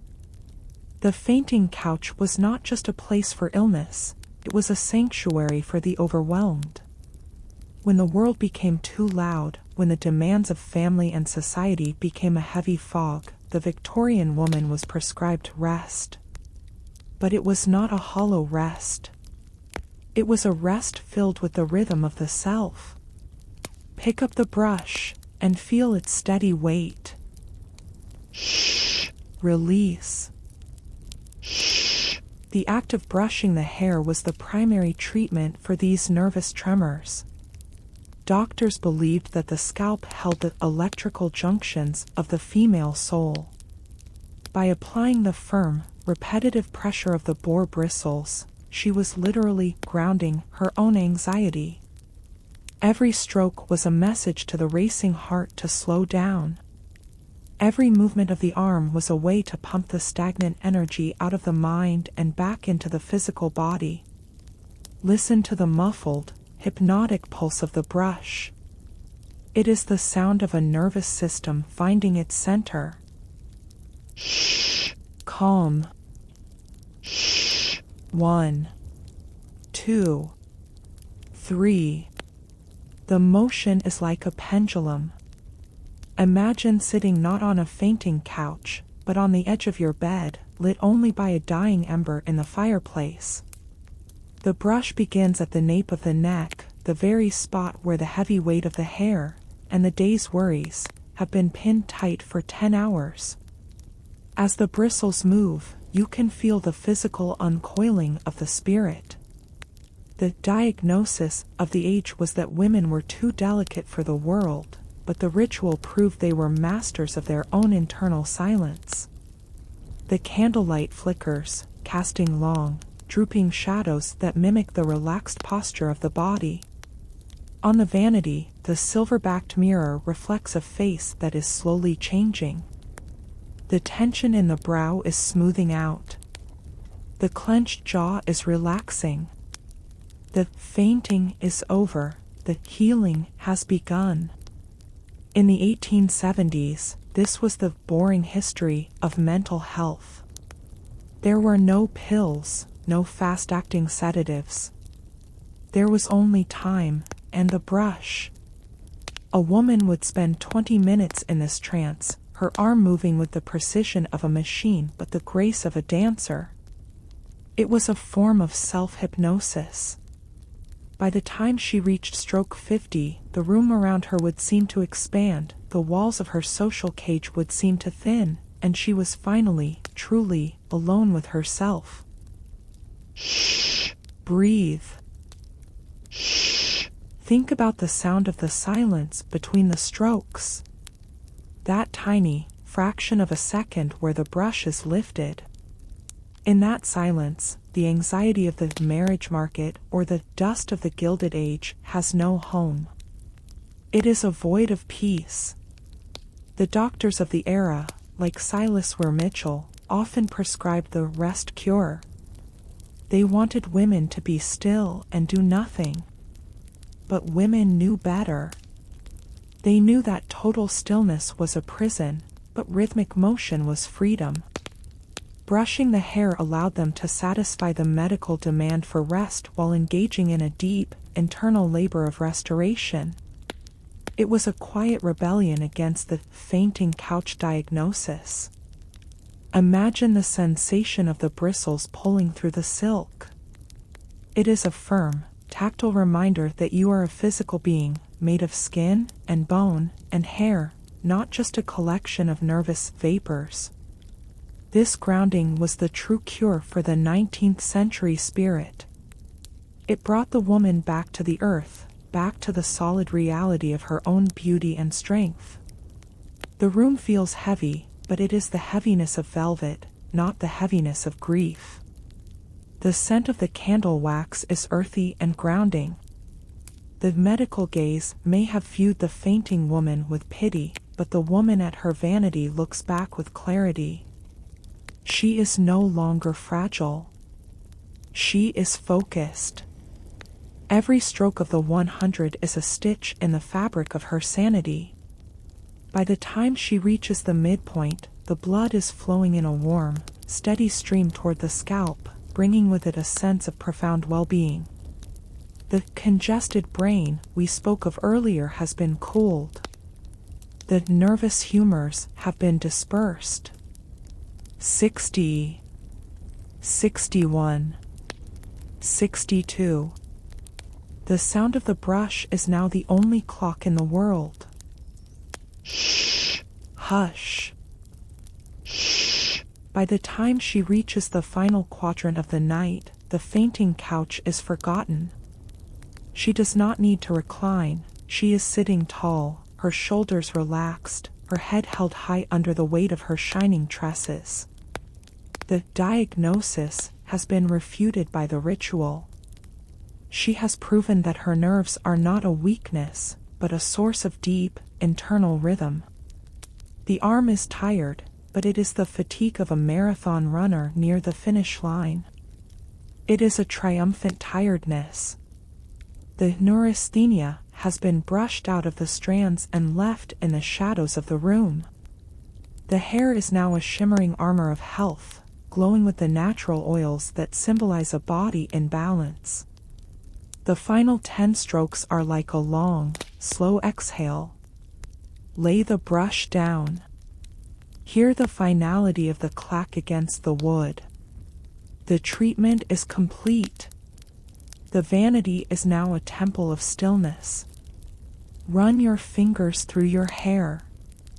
Feel the silkiness. Feel the calm. The fainting couch diagnosis has no power over you now. You are steady. You are grounded. You are whole. Blow out the candle now. Let the darkness claim the fainting couch and the velvet drapes. The shadows are your friends, they hide the worries of the world and leave you in the peace you have created. You have cured your own night.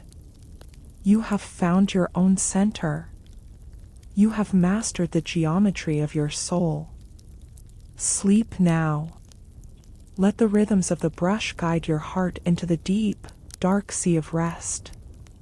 Into the soft, velvet dreams of a time where peace was found in the palm of a hand. You are safe.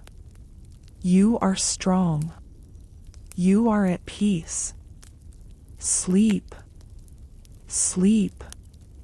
Sleep. In the colorful pages of 19th century newspapers, nestled between news of empires and steamships, lived a world of desperate promises. Tonight, we explore the pharmacy of false hope, the rise of the patent medicine era, and the colorful, often dangerous world of Victorian hair restorers. From Madame Bove's miracle elixirs to the 7 Sutherland sisters' hair grower, the vanity of the 1880s was crowded with bottles of false hope. But beneath the beautiful labels and the silver caps, the truth remained the same. No tonic could ever replace the quiet, steady labor of the 100 brush strokes. Let us settle into the dim, amber light of an old apothecary, and understand the business of beauty. Imagine a shop window in a rainy American city. Row upon row of glass bottles catch the gaslight, cobalt blue, emerald green, and deep amber. The labels are masterpieces of Victorian typography, promising to grow hair on a billiard ball, to turn gray hair into raven black overnight, and to cure the very hair anemia we spoke of earlier.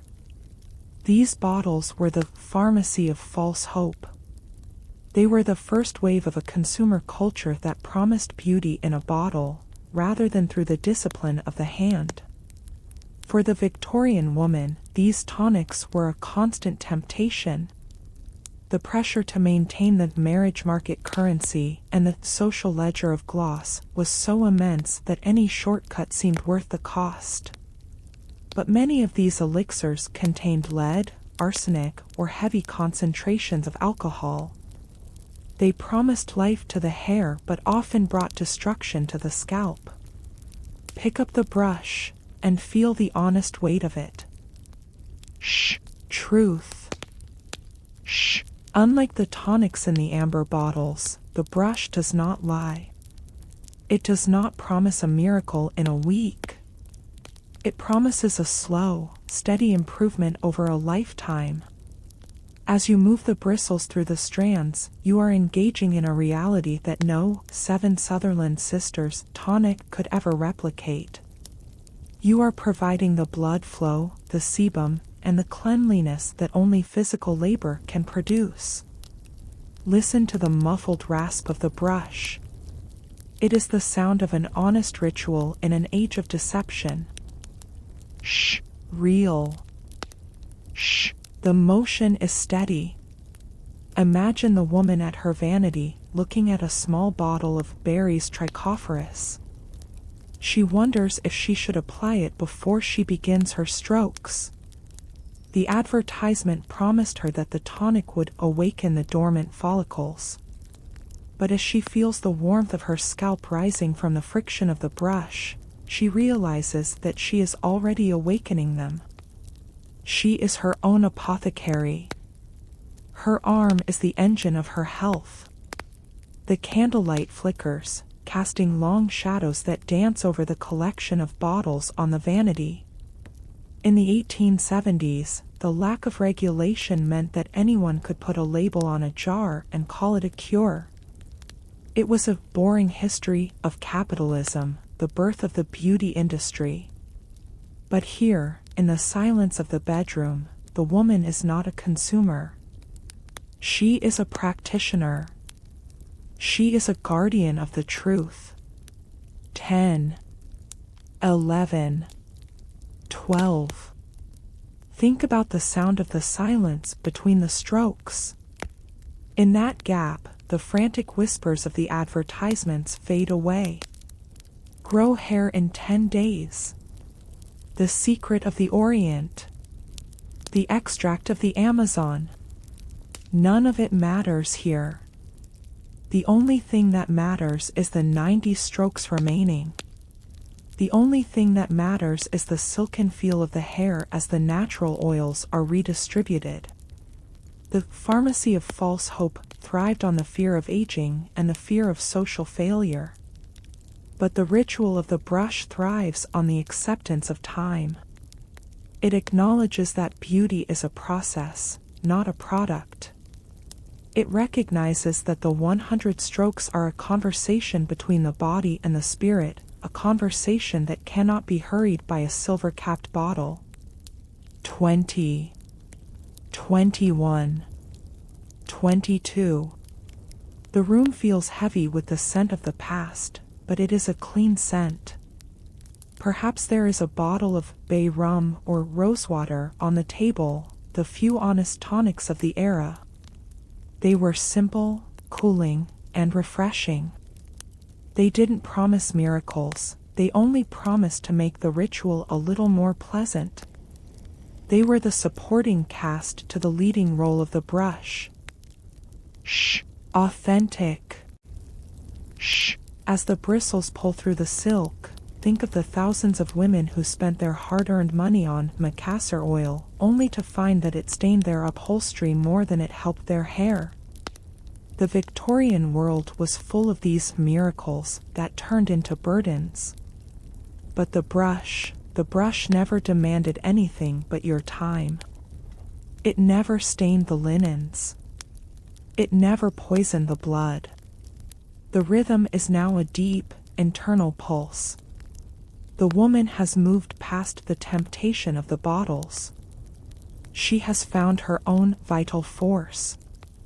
She can feel the natural luster of her hair, the gloss of virtue we discussed, emerging without the help of lead-based dyes or mercury-laced pomades.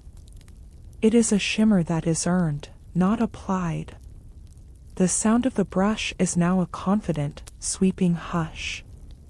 It is the sound of a woman who knows her own worth. By the time she reaches the final quadrant of the night, the pharmacy of false hope has vanished from her mind. The bottles on the vanity are just glass and shadows. The real medicine is the warmth in her arm. The real tonic is the blood flowing to her scalp. The real miracle is the silence she has created in a world of noise. The arm is tired, but it is a triumphant fatigue. She has rejected the shortcut. She has embraced the long, beautiful path. The boring history of her night is a story of integrity. Her hair is a shimmering armor, proof that she is not easily deceived. The final 10 strokes are like the clearing of a mist. The false hopes are gone. Only the reality remains. 98, 99, 100. Lay the brush down. Hear the finality of the clack against the marble. The vanity is now a place of clarity. Run your fingers through your hair. Feel the weight. Feel the silkiness. This is not a miracle from a cobalt bottle. This is you. This is your work. This is your truth. Blow out the candle now. Let the darkness claim the amber glass and the colorful labels. They are just objects in the night. But the health of your hair and the peace of your mind are yours to keep. You have navigated the pharmacy of the past. You have found the medicine within. You have honored the ritual. Sleep now. Let the advertisements and the elixirs fade into the shadows, into the deep, dark, and honest dreams of the 19th century. Into a world where beauty was measured in strokes, not in ounces. You are safe. You are real. You are at peace. Sleep. Sleep. Sleep. In the late 19th century, a new and silent judge entered the Victorian home. It was a box of wood and glass, a lens that did not blink, and a chemical process that captured the world with a terrifying, permanent clarity. Tonight, we explore photography's unforgiving eye, the way the invention of the camera transformed the nightly hair ritual from a private habit into a strategic preparation for immortality. In an era where a single photograph might be the only visual record of a woman's entire life, the 100 brushstrokes became a battle against the unforgiving detail of the silver plate. Let us settle into the still, sepia-toned shadows of the 1880s, and understand the pressure of the lens. Imagine a photography studio in a busy American town. The air is thick with the scent of collodion and magnesium flash powder. A woman sits perfectly still, her head held in a cold metal brace to prevent even the slightest movement during the long exposure. In front of her is the camera, the unforgiving eye. Unlike a portrait painter, who might kindly soften a stray hair or enhance a dull shine, the camera recorded everything. It saw every flyaway strand, every patch of dry frizz, and every lack of luster. For the Victorian woman, a photograph was a legacy. It was a document that would be passed down to children and grandchildren long after she was gone. And in these early portraits, hair was often the centerpiece. The long, dark coils and the shimmering waves were the markers of her health and her status. If her hair was not perfectly groomed, the camera would preserve that failure forever. Pick up the brush and feel the weight of this permanence. Shh, focus. Shh. The nightly ritual was the only way to prepare for this scrutiny.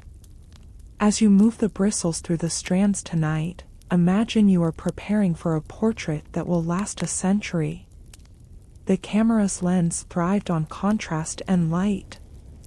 It loved the way a well-oiled strand of hair caught the flash. It loved the deep, rhythmic waves that only hours of patient brushing could create. Every stroke was a way to ensure that when the unforgiving eye finally looked at you, it would find only perfection. Listen to the steady rasp of the brush. It is the sound of a woman crafting her own history. Shh. Eternal. Shh. The motion is deliberate. Before the camera, there was no need for such microscopic perfection. A mirror reflects the present, but a camera reflects the future. The 100 strokes were no longer just for the health of the scalp, they were for the clarity of the image. She had to ensure that the sebum was moved all the way to the very tips, so that the ends of her hair didn't appear as a blurred, dry mist in the final print. The candlelight flickers, casting a glow that mirrors the harsh light of the early studios. In the 1870s and 80s, cabinet cards and cartes de visite were the social currency of the age. People exchanged photographs like business cards. Your image could travel to distant cities, to relatives you had never met, and to potential suitors in far-off states. You were being judged by people who would never see you in person. You were, quite literally, your photograph. Think about the silence between the strokes. In that gap, there is a sense of being watched, not by a person, but by time itself. The unforgiving eye of the camera demanded that you be more than just a person, it demanded that you be an icon. And so, the brush moved with a new kind of intensity. The sound of the brush is now a focused, polishing whisper. Imagine the photo manuals of the time. They gave strict advice on how to prepare the hair for a sitting. Avoid all artificial pomades, they warned, for they create a greasy glare that the lens cannot interpret. The only acceptable shine was the natural shine of the 100 strokes. It was the only gloss that had depth on a two-dimensional plate. It was the only luster that looked like life. As the bristles pull through the silk, think of the millions of Victorian women who are immortalized in those stiff, silent poses. When you look at an old family album, it is the hair that often strikes you first. The incredible volume, the perfect alignment, the way it seems to hold the light of a world that ended long ago. You are seeing the result of nights just like this one. You are seeing the victory of the brush over the unforgiving eye. The room feels heavy with the gravity of the image. The vanity is a stage. The mirror is a rehearsal. By the time she reaches the midpoint of the night, the hair has taken on a sculptural quality. It is ready to be coiled, braided, and pinned into a structure that will remain motionless for the 30 seconds required by the camera. The boring history of photography is a history of stillness. And the hair was the most difficult thing to keep still. Only through the discipline of the brush could it be made to behave, to lie flat, to shine consistently. The sound of the brush is now a confident, sweeping hush. It is the sound of a woman who is ready to be seen. As she reaches the final quadrant of the night, she isn't just brushing for her husband or her doctor. She is brushing for the lens. She is brushing for the archives. She is brushing for us, the people of the future who will look at her image and wonder what her life was like. She is leaving a silken trail through time. The arm is tired, but the work is essential. The unforgiving eye is patient. It is waiting in the corner of the room, in the shadows of the future. But tonight, she has mastered it. She has created a brilliance that no chemical process can deny. Her hair is a shimmering, liquid shield against the passage of time. The final 10 strokes are like the finishing touches on a masterpiece. Precise. Light. Eternal. Lay the brush down. Hear the finality of the clack against the marble. The vanity is now a place of completed preparation. Run your fingers through your hair. It feels like polished marble. It feels like cold silk. It is ready for the silver plate. It is ready for the unforgiving eye. Blow out the candle now. Let the darkness claim the mirror and the vanity. The flash of the day is over. The exposure of the world is finished. Now, there is only the dark room of sleep, where the image of the day is developed into the dreams of the night. You have prepared your legacy. You have satisfied the lens. You have honored the ritual. Sleep now. Let the cameras and the chemicals fade into the shadows, into the deep, dark, and permanent quiet of the 19th century, into a world where a single image was a bridge to forever. You are safe. You are beautiful. You are at peace. Sleep. Sleep. Sleep. Long before a Victorian woman ever sat before her own mahogany vanity, she learned the language of the brush in the quiet, firelit world of the nursery. Tonight, we explore the nursery's discipline, the childhood roots of the 100 brushstroke ritual. In the 19th century, the nursery was not just a place for play, it was a training ground for the character and the crowning glory of the future woman. Here, under the watchful eye of a nurse or a mother, a young girl like Emily or Sarah learned that beauty was a labor of patience, and that her hair was the first canvas upon which she would write her story of discipline. Let us settle into the soft, flickering warmth of a Victorian nursery, and understand how the habit of a lifetime began. Imagine a room at the top of a tall house, where the wallpaper is decorated with tiny rosebuds and the air smells of milk, coal fire, and clean linen. It is 8 o'clock in the evening. A small girl, perhaps no more than 7 or 8 years old, sits on a low wooden stool. Behind her stands a nurse in a crisp, white apron, holding a small, ivory-handled brush, a smaller version of the one the girl's mother uses downstairs. This was the beginning of the boring history of adulthood. For the child, the nursery's discipline was the first introduction to the idea that some things in life cannot be hurried. While her brothers might be allowed to run wild with their short, cropped hair, she was taught that her long tresses were a responsibility, a sacred trust that required her to sit perfectly still while the world outside the nursery door continued its busy rush. Pick up the brush, and feel the gentleness of this memory. Shh, tender. Shh, the nurse begins. The strokes are shorter here, reflecting the smaller stature of the child, but the rhythm is exactly the same. Shh, shh. In a Victorian nursery, this nightly ritual served as a bridge between the excitement of the day and the surrender of the night. It was a time of quieting the blood. As the soft bristles move through the fine, youthful hair, the child's breathing begins to slow. The restlessness of the day's play, the wooden hoops, the porcelain dolls, the lessons in French and needlework, all of it begins to fade into the background.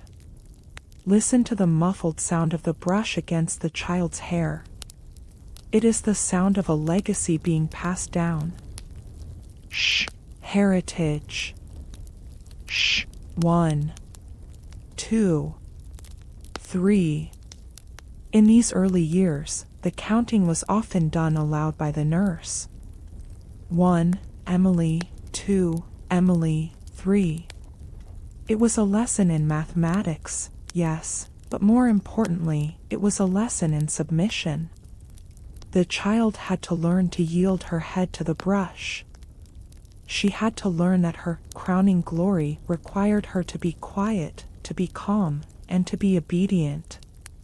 The geometry of the 100 strokes was being etched into her muscle memory long before she understood its social or medical significance. The candlelight flickers, casting a warm glow on the girl's nightgown. She watches her shadow on the nursery wall, a small figure with a long, silken veil being smoothed over and over. In the 1870s, it was believed that a child's scalp was particularly plastic or moldable. If the hair was neglected in the nursery, the vital force of the woman would be forever weakened.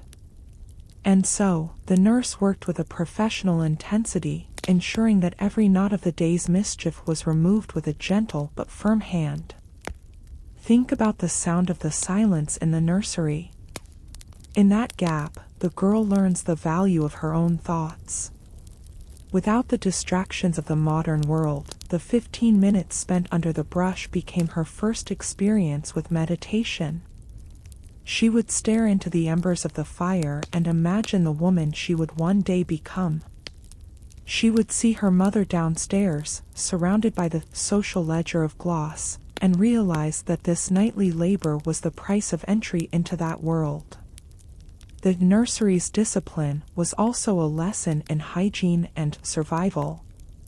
Even in the sanctuary of the nursery, the dust of the Gilded Age managed to find its way. The soot from the fireplace and the lint from the heavy nursery carpets settled into the child's hair. The nurse taught her that the brush was her only friend against the grime. "Cleanliness is next to godliness," the nurse would whisper, and the brush would provide the physical proof of that proverb. The room feels heavy with a strange, sweet nostalgia. The scent of the nursery, the faint smell of lavender sachets tucked under the child's pillow, mingles with the scent of the wood smoke. It is a comforting, protective atmosphere. The brush moves like a steady pendulum, marking the end of childhood's day. Shh, innocent. Shh. As the girl grows older, she is eventually given the brush herself. This was a rite of passage in the Victorian home. Moving from having one's hair brushed by a nurse to brushing it oneself was a sign that the child was becoming a young lady. She was now the master of her own discipline. She was responsible for her own marriage market currency. The weight of the brush in her hand was the weight of her own future. 40. 41. 42. The rhythm is now deeper, more personal. The young girl no longer needs the nurse to count for her. She has the number 100 beating in her own heart. She knows the anatomy of her own hair, where it tangles at the crown, where it is softest at the nape. She has been trained by years of quiet nursery nights to find peace in the repetition. Imagine the scene as she reaches the midpoint of the night. Her eyes are heavy, but she does not falter. The discipline of the nursery has prepared her for the endurance of the night. She knows that the second 50 strokes are where the real luster is born. She knows that her mother is doing the same thing downstairs, and her grandmother is doing the same thing in the room next door. She is part of a silken chain of women, all moving in the same rhythm at the same hour. The sound of the brush is now a confident, sweeping hush. It is the sound of a character being formed. By the time she reaches the final quadrant of her ritual, the nursery is silent. The fire has burned down to glowing coals. The toys are put away in their wooden chests. The world is at rest. The girl has finished her labor. She has honored the discipline.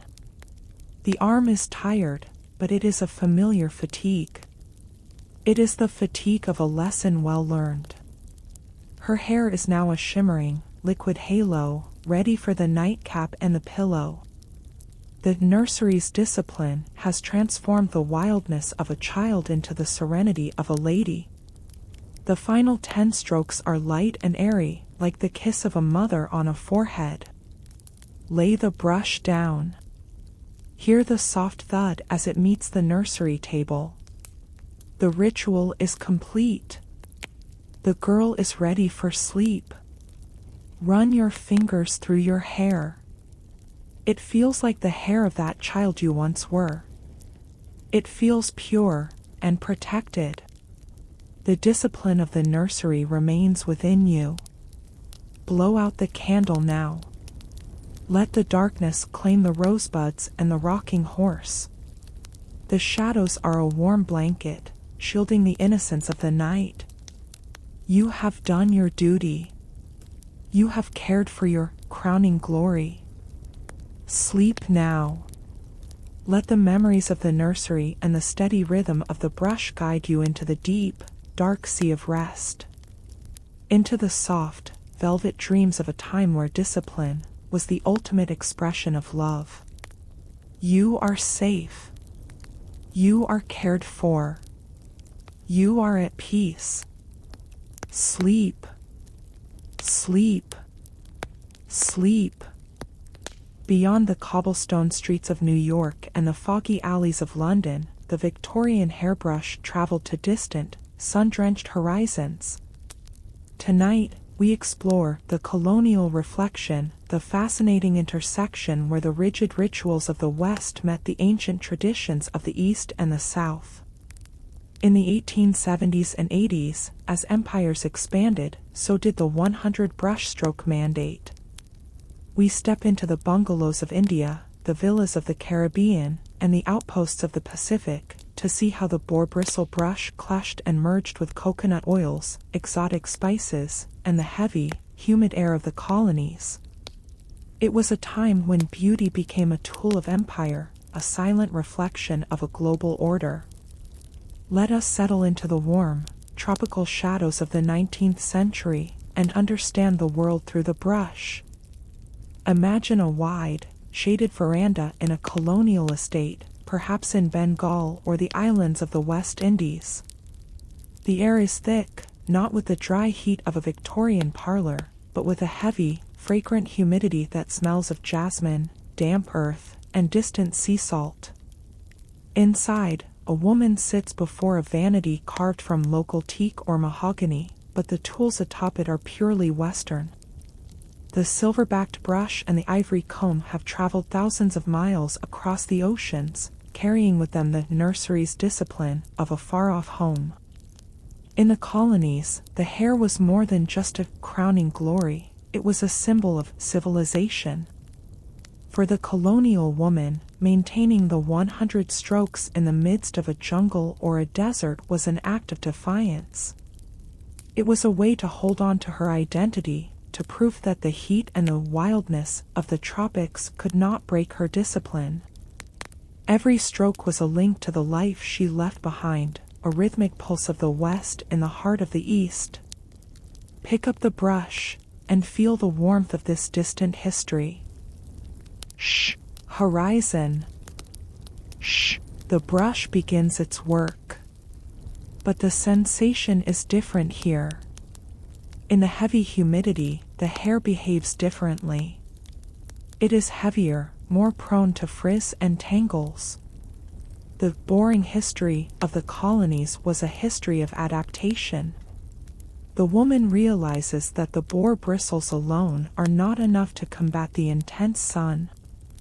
And so, she begins to look at the local wisdom around her.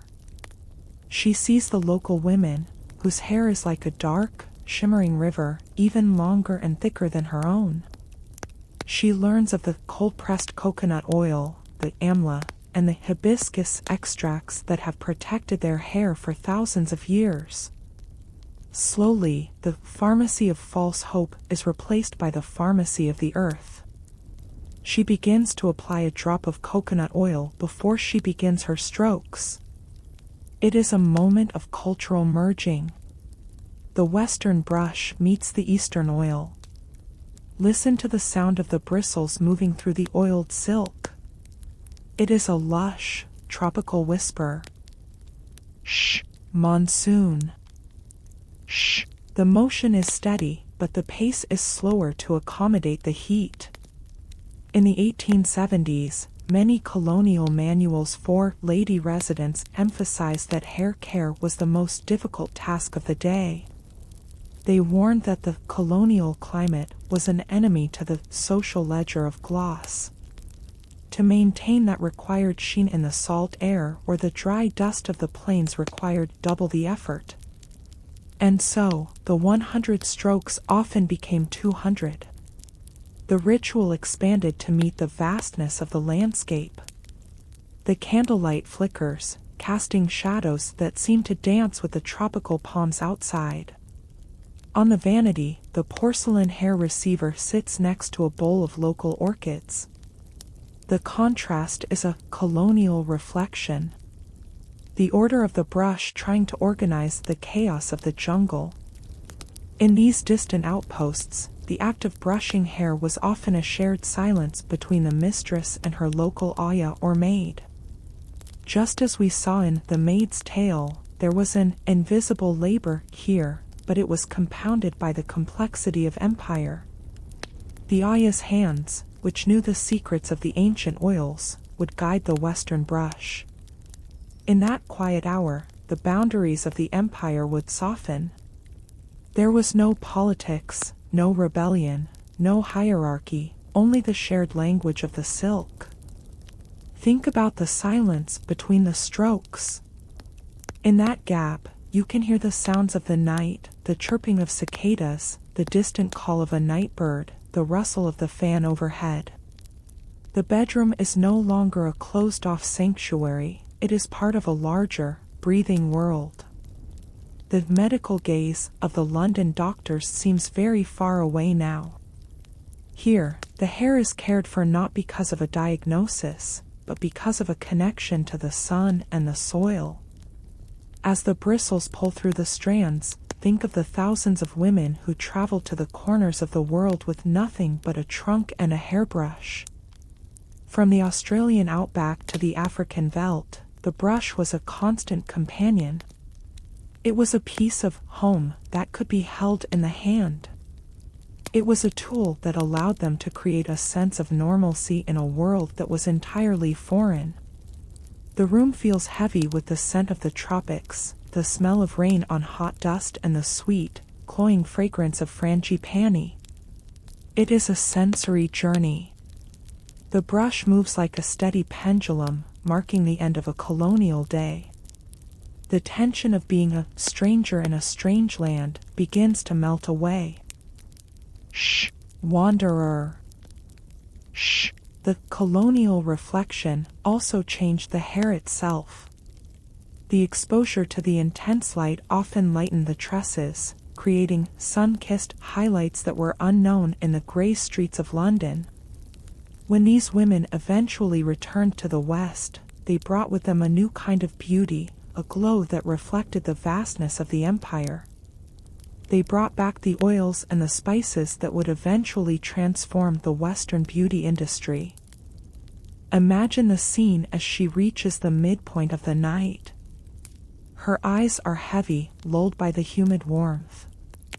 The marriage market currency we discussed feels different here. In the colonies, survival was the primary market. Health was the primary currency.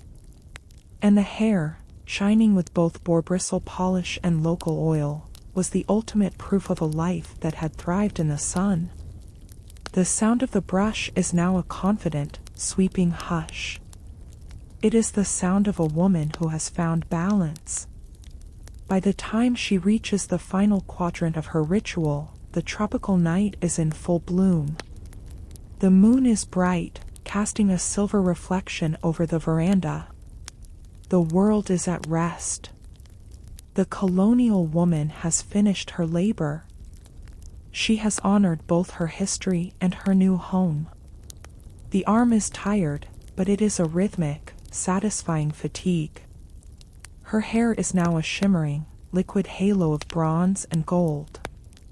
The colonial reflection has transformed the rigid Victorian ritual into something more fluid, something more alive. The final 10 strokes are light and airy, like the touch of a warm breeze through a window. Lay the brush down. Hear the soft clack as it meets the teakwood of the vanity. The ritual is complete. The night is yours. Run your fingers through your hair. It feels different, doesn't it? It carries the weight of the humidity and the silk of the oil. It is a map of your journeys. Blow out the candle now. Let the darkness claim the orchids and the ivory. The shadows are not an enemy, they are the cool, velvet embrace of the earth. You have done your duty. You have cared for your crowning glory in the heart of the world.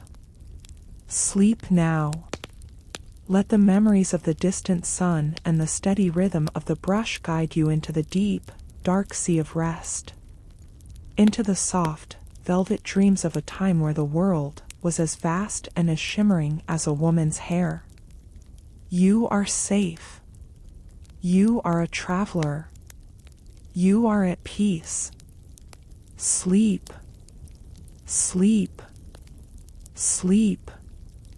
The year 1914 brought a thunder that reached even the most private corners of the American and European bedroom. Tonight, we explore the Great War shift, the moment in history when the slow, meditative ritual of the 100 brushstrokes began to collide with the frantic, practical demands of a world at war.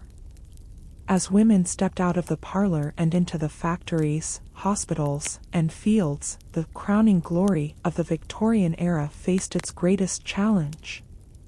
It was a time of transition, where the silk of the past began to fray under the weight of the present, and the long, shimmering tresses of a lifetime were suddenly caught in the gears of change.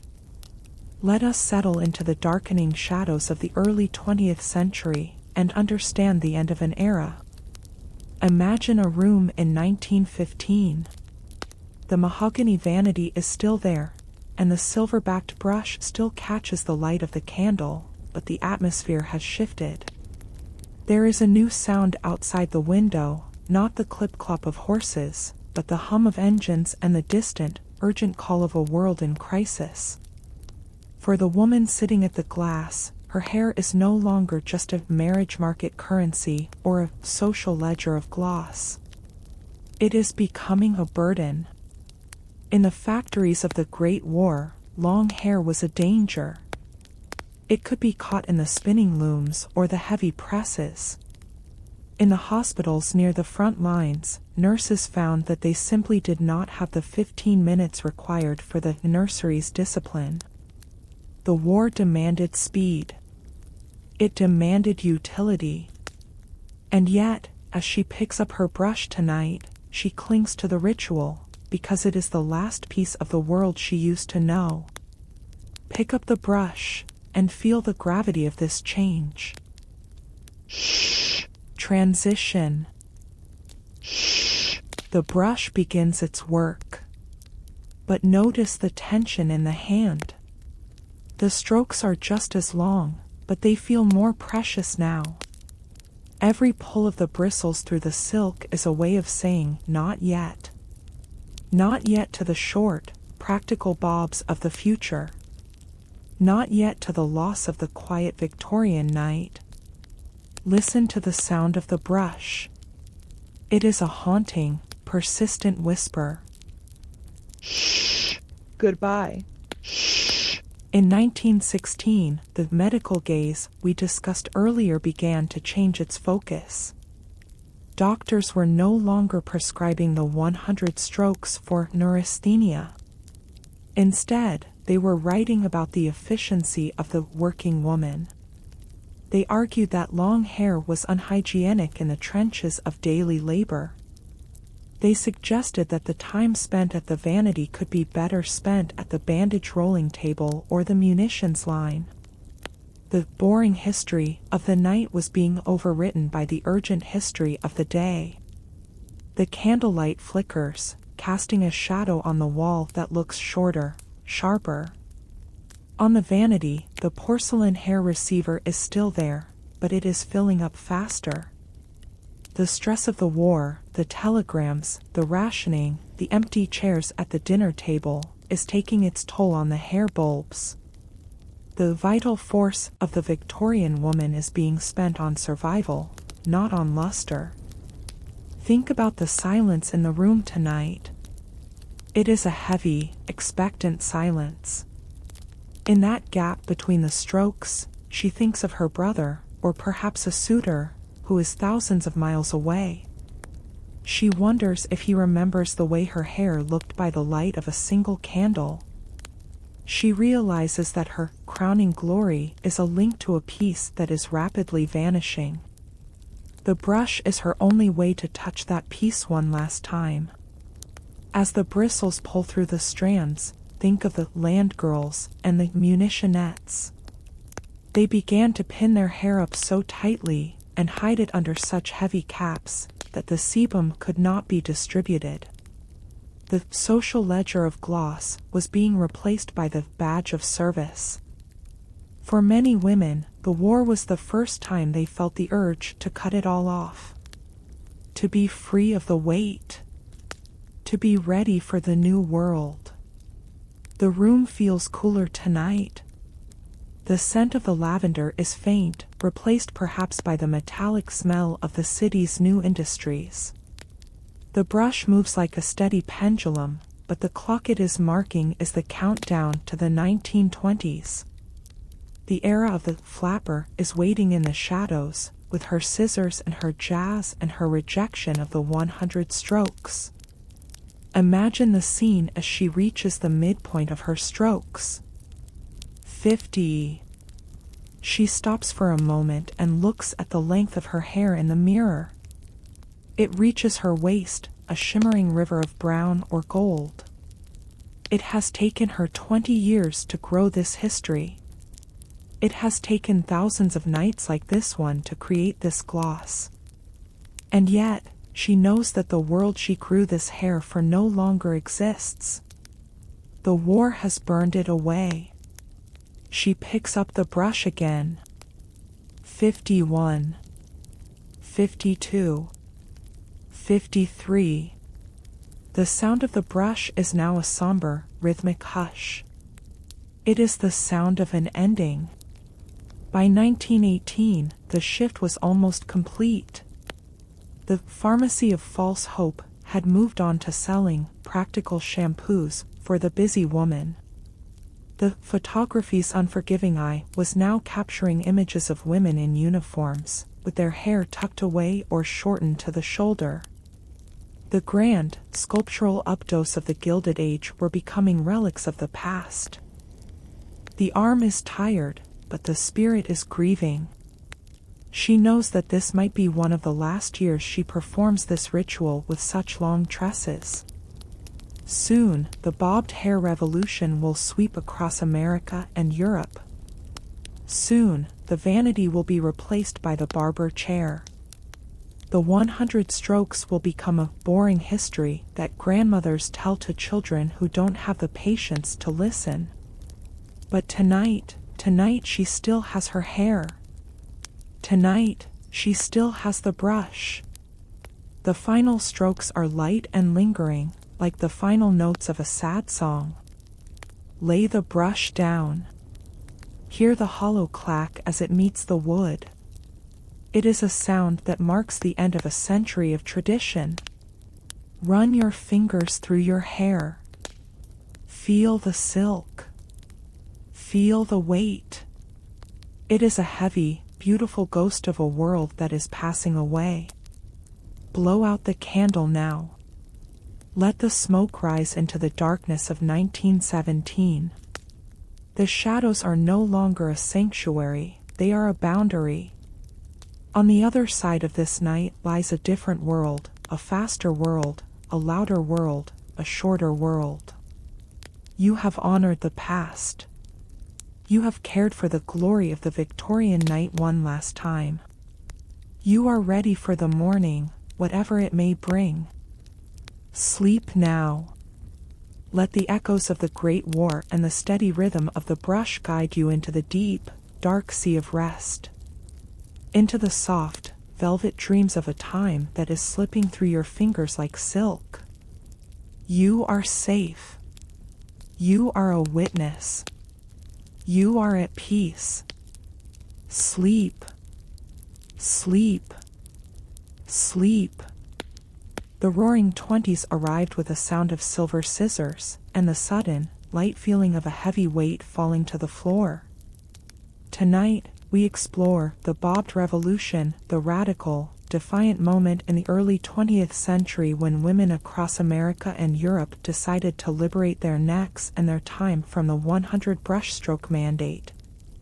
It was a decade of rebellion, where the long, silken history of the Victorian era was quite literally cut short, and a new, modern silhouette emerged from the shadows of the nursery. This was the end of the crowning glory as we knew it, a shift that changed the rhythm of the bedroom forever. Let us settle into the electric, jazz-scented night of 1924 and understand the liberation of the bob. Imagine the scene at a local barber shop. For the first time in history, women are sitting in the same chairs as men, waiting for the blade. The floor is covered in long, dark tresses, chestnut, gold, and raven strands that took decades to grow, now discarded like old fabric. As the stylist's scissors go snip, snip, snip, a centuries-old social ledger is being rewritten. The weight is gone. The pins are gone. The heavy, nightly burden is vanished in an afternoon. For the flapper of the 1920s, the bob was a badge of freedom. She no longer wanted to spend 15 minutes every night at a mahogany vanity. She wanted to dance. She wanted to drive automobiles. She wanted to vote. She wanted a hairstyle that could be washed in minutes and dried in the wind of a fast-moving car. The boring history of the Victorian night was being replaced by the fast-paced history of the modern woman. Pick up the brush and feel how differently it moves now. Shh, light. Shh, the strokes are shorter now. Much shorter. If you have taken the leap and cut your hair, the brush only travels a few inches from the scalp before it meets the air. It feels strange, almost like a loss of gravity. The neck feels cool and exposed to the midnight air for the first time in a lifetime. The marriage market currency has been devalued, or rather, it has been traded for a different kind of wealth, the wealth of autonomy. Listen to the sound of the brush against shorter hair. It is a crisp, fast, energetic sound. Shh, freedom. Shh, the counting feels different too. Why reach 100 when the hair is so short? The medical gaze of the old doctors was ignored. The young women of the 1920s laughed at the idea of nervous vapors and brain congestion. They believed that the real cure for a tired mind was independence, not 1,000 strokes of a boar bristle brush. The geometry of the night was collapsing into a new, jagged, and exciting shape. The candlelight flickers, but now it reflects off a glass of ginger ale or a new, silver-plated cigarette case on the vanity. The porcelain hair receiver we once cherished is now empty, or perhaps it is used to hold loose change and theater tickets. There are no more woven memories being made from shed hair. The past is being swept away to make room for the bobbed, the shingled, and the curled. Think about the silence in the room tonight. It is a restless, vibrating silence. Even as you perform your shortened ritual, the radio in the next room might be humming with a new kind of music. The world is no longer quiet. The dust of the Gilded Age has been replaced by the smoke of the city and the exhaust of the assembly line. Everything is moving faster. And your hair, your light, bobbed hair, is ready for it. Shh, modern. Shh, as the bristles pull through the short strands, think of the scandal this caused. Grandmothers wept at the sight of their granddaughters' shorn heads. Preachers gave sermons on the decadence of the scissors. Employers threatened to fire women who dared to cut their hair. But the revolution could not be stopped. The social ledger of gloss was no longer being judged by the length of the hair, but by the boldness of the cut. The room feels wider now, less cluttered. The heavy mahogany furniture of the 1870s is starting to look antique and out of place. The woman at the vanity is wearing a shift dress that doesn't require a corset. Her body is as free as her hair. The nursery's discipline has been broken. She is no longer Emily or Sarah sitting on a low stool. She is a woman of the new world. Imagine the scene as she reaches the midpoint of her strokes. But there is no midpoint. She is finished in 20. The ritual that once anchored her entire night is now a brief moment of transition. She looks in the mirror and sees a person who is defined by the future, not the past. She picks up the brush again, perhaps just to feel the comfort of the bristles one last time. 21.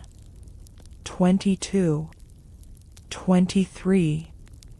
The sound of the brush is now a sharp, rhythmic hush. It is the sound of a new era. By 1928, the pharmacy of false hope had pivoted. They were no longer selling tonics to grow hair to the floor. They were selling setting lotions and finger wave gels. They were selling the tools to make short hair look sleek and mechanical. The unforgiving eye of the camera was now capturing the sharp lines of the bob, the way it framed the face like a frame on a modern painting. Wait, why am I still counting? Habit is a powerful thing. Even with short hair, some women found they couldn't give up the brush. They still craved that stimulation of the scalp, that quiet moment of reflection before sleep. But the meaning had shifted. It was no longer a duty, it was a choice. A small, lingering echo of the Victorian night in a world that had forgotten how to be slow. The arm isn't tired tonight. The work is too light. But the spirit is curious. What happens to a society when it stops being slow? What happens to the crowning glory when it becomes a modern style? The final strokes are light and bouncy, reflecting the spirit of the age. Lay the brush down. Hear the sharp clack against the glass-topped vanity. It is a sound that signals a new kind of order. Run your fingers through your hair. They meet the nape of your neck instantly. It is a strange, cold, and electric sensation. You are light. You are unburdened. You are modern. Blow out the candle now. But you don't really need to, because there is an electric switch on the wall. The darkness is no longer absolute, it is just a choice. The shadows are no longer a sanctuary for mourning, they are a backdrop for the next party. You have cut ties with the past. You have embraced the revolution. You have found a new rhythm. Sleep now. Let the jazz and the scissors fade into the distance. Into the bright, fast-moving dreams of the 20th century. Into a world where a woman's power was measured by how much she dared to change. You are safe. You are free. You are at peace. Sleep. Sleep. Sleep. Time has a way of gathering like dust in the high, forgotten corners of an old house. Tonight, we explore the echoes in the attic, a journey into the quiet resting places of the Victorian night. We step away from the flickering candlelight of the 1870s and into the stillness of the present day, where the mahogany vanities, the silver-backed brushes, and the porcelain hair receivers now sit in silence. These are the ghosts of 1,000 nights, the physical remnants of a discipline that once governed the lives of our grandmothers. They are waiting in the shadows, covered in thin sheets of memory, holding the echoes of the 100 strokes within their very grain. Let us settle into the cool, silent air of the attic, and listen to what the objects have to tell us. Imagine climbing a narrow, wooden staircase.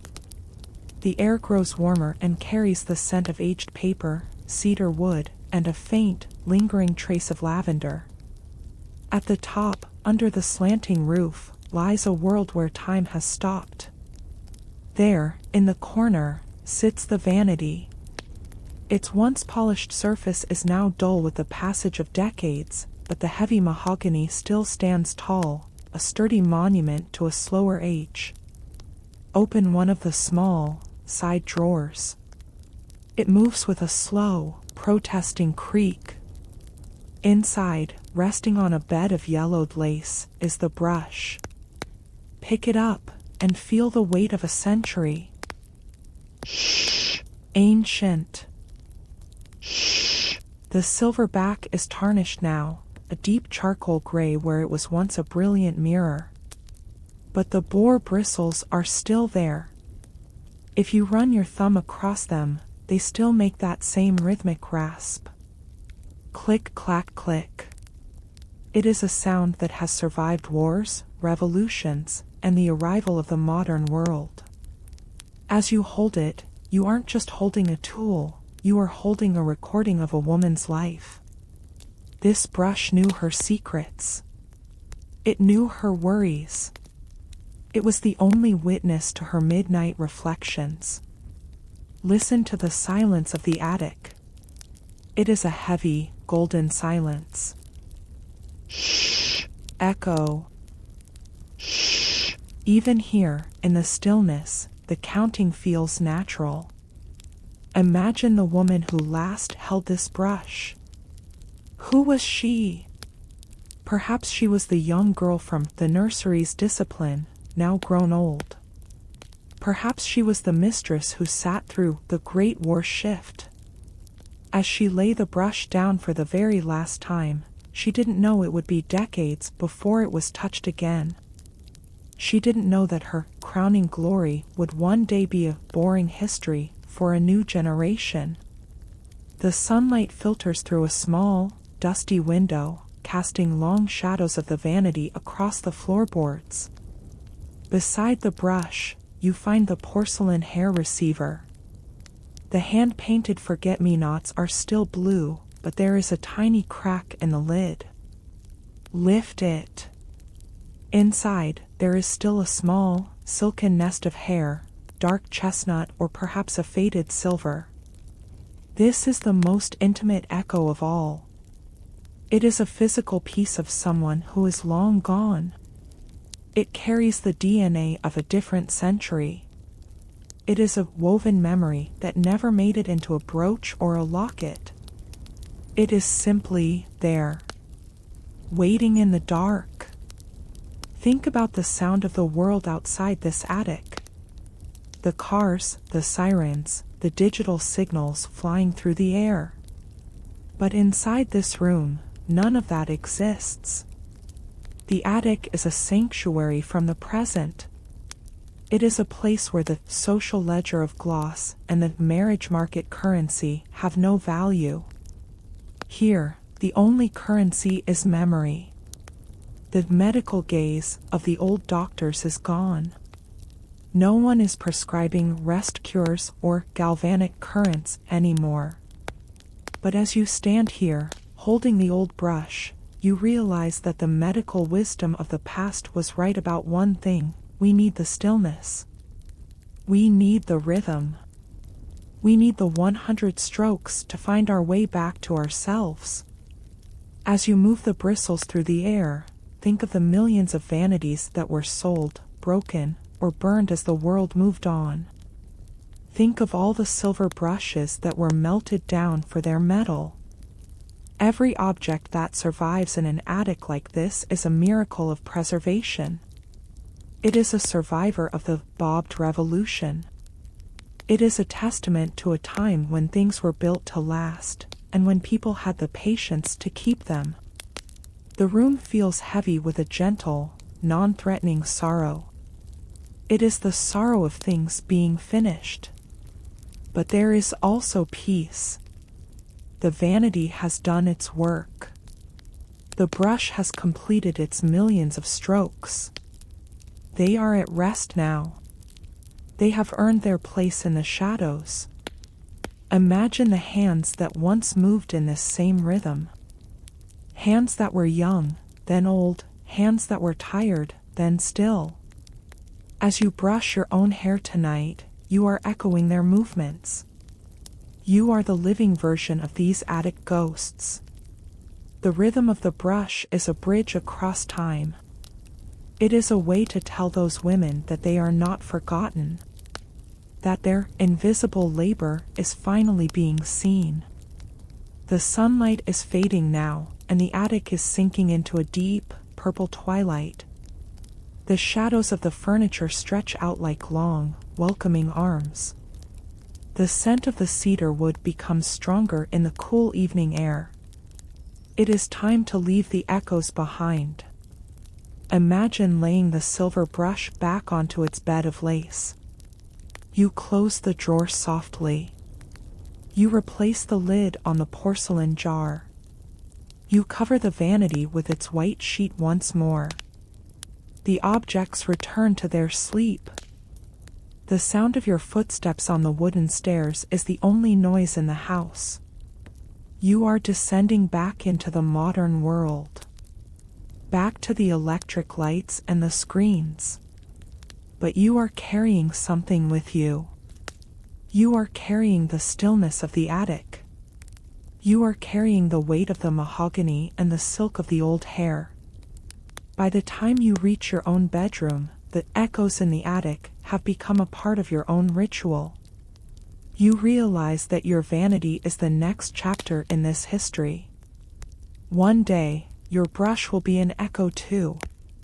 One day, someone will find your hair in a jar and wonder about your life. This thought doesn't make you sad, it makes you feel connected. It makes you feel like you belong to a long, shimmering line of human care. The arm is not tired, the spirit is full. You have visited the ancestors of the night. You have heard the whispers of the Victorian night. You have seen the pharmacy of false hope and the unforgiving eye through the lens of time. And you have found that the truth is always in the rhythm. The final 10 strokes of your night are a tribute to the attic. A thank you to the women who saved their brushes so we could find them. Lay your own brush down now. Hear the clack against your own table. It is a modern sound, but it carries an ancient weight. Run your fingers through your hair. It is real. It is alive. It is your crowning glory. Blow out the candle or flip the switch.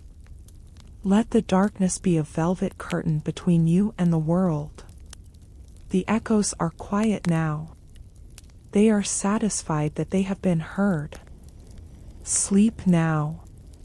Let the dust and the lace and the mahogany fade into your dreams. Into the deep, dark, and protective silence of the house. Into a world where the past and the present are woven together in a single, silken strand. You are safe. You are a keeper of history. You are at peace. Sleep. Sleep. Sleep. As we reach the final destination of our 3-hour journey, we find ourselves returning to the present moment. Tonight, we conclude with The Modern Revival, a reflection on why, in our fast-paced, digital world, we are once again reaching for the silver-backed brushes and the ancient wisdom of the Victorian night. After a century of speed, we are rediscovering that the 100 brushstroke ritual was never just about hair, it was about reclaimed time, it was about the preservation of the self, and it was a quiet, rhythmic resistance against the noise of the world. The whispers of the 1870s have become the sanctuary of the 2020s. Let us settle into the deepest, most silent part of the night, and understand the return to the rhythm. Imagine your own bedroom now. The screens are dark, the notifications are silenced, and the only light comes from a soft lamp or a small candle flickering on your bedside table. You are holding a brush, perhaps a modern reproduction of those boar bristle masterpieces we explored in The Anatomy of a Hairbrush. As you sit here, you are not just a person in the 21st century, you are a continuation of a story that began long before you were born. Why are we returning to this? Because the medical gaze of the past was right, our nerves are overtaxed. We are living in a new, gilded age of information and static, and our spirits are yearning for the fainting couch of stillness. We have realized that beauty in a bottle, the pharmacy of false hope, is not enough to soothe a weary mind. We need the labor. We need the repetition. We need the 100 strokes. Pick up the brush for the final time tonight. Feel the weight of the bristles against your scalp. Shh. Return. Shh. The modern revival is a conscious choice to be slow. Every stroke you take now is a defiant act against the rush of the modern world. You are choosing the speed of the hand over the speed of the machine. You are choosing the silk of your hair over the cold glass of a screen. Listen to the sound.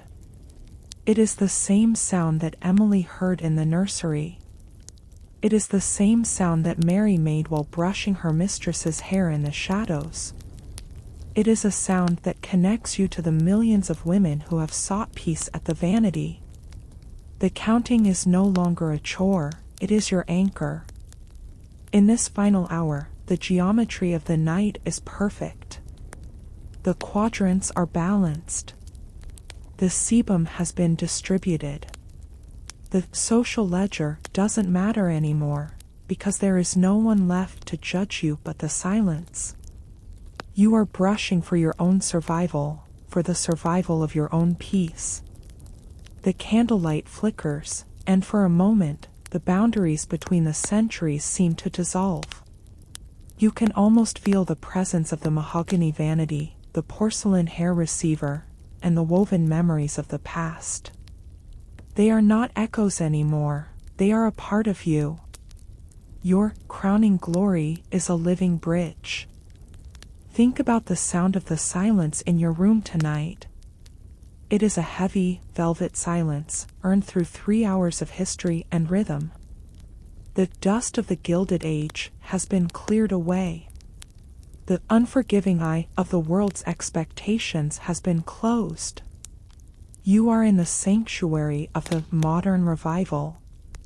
In the 1870s, women were limited by the expectations of their society, but they found freedom in this ritual. Today, we have all the freedoms in the world, yet we find ourselves trapped by the pace of our own lives. The revival of the brush is our way of reclaiming the angel in the house, not as a social role, but as an internal state of being. We are becoming the guardians of our own atmosphere. The room feels incredibly still. The air is cool, but your scalp is glowing with that familiar, restorative warmth. The blood is flowing, the nerves are grounded, and the heart is beating in time with the brush.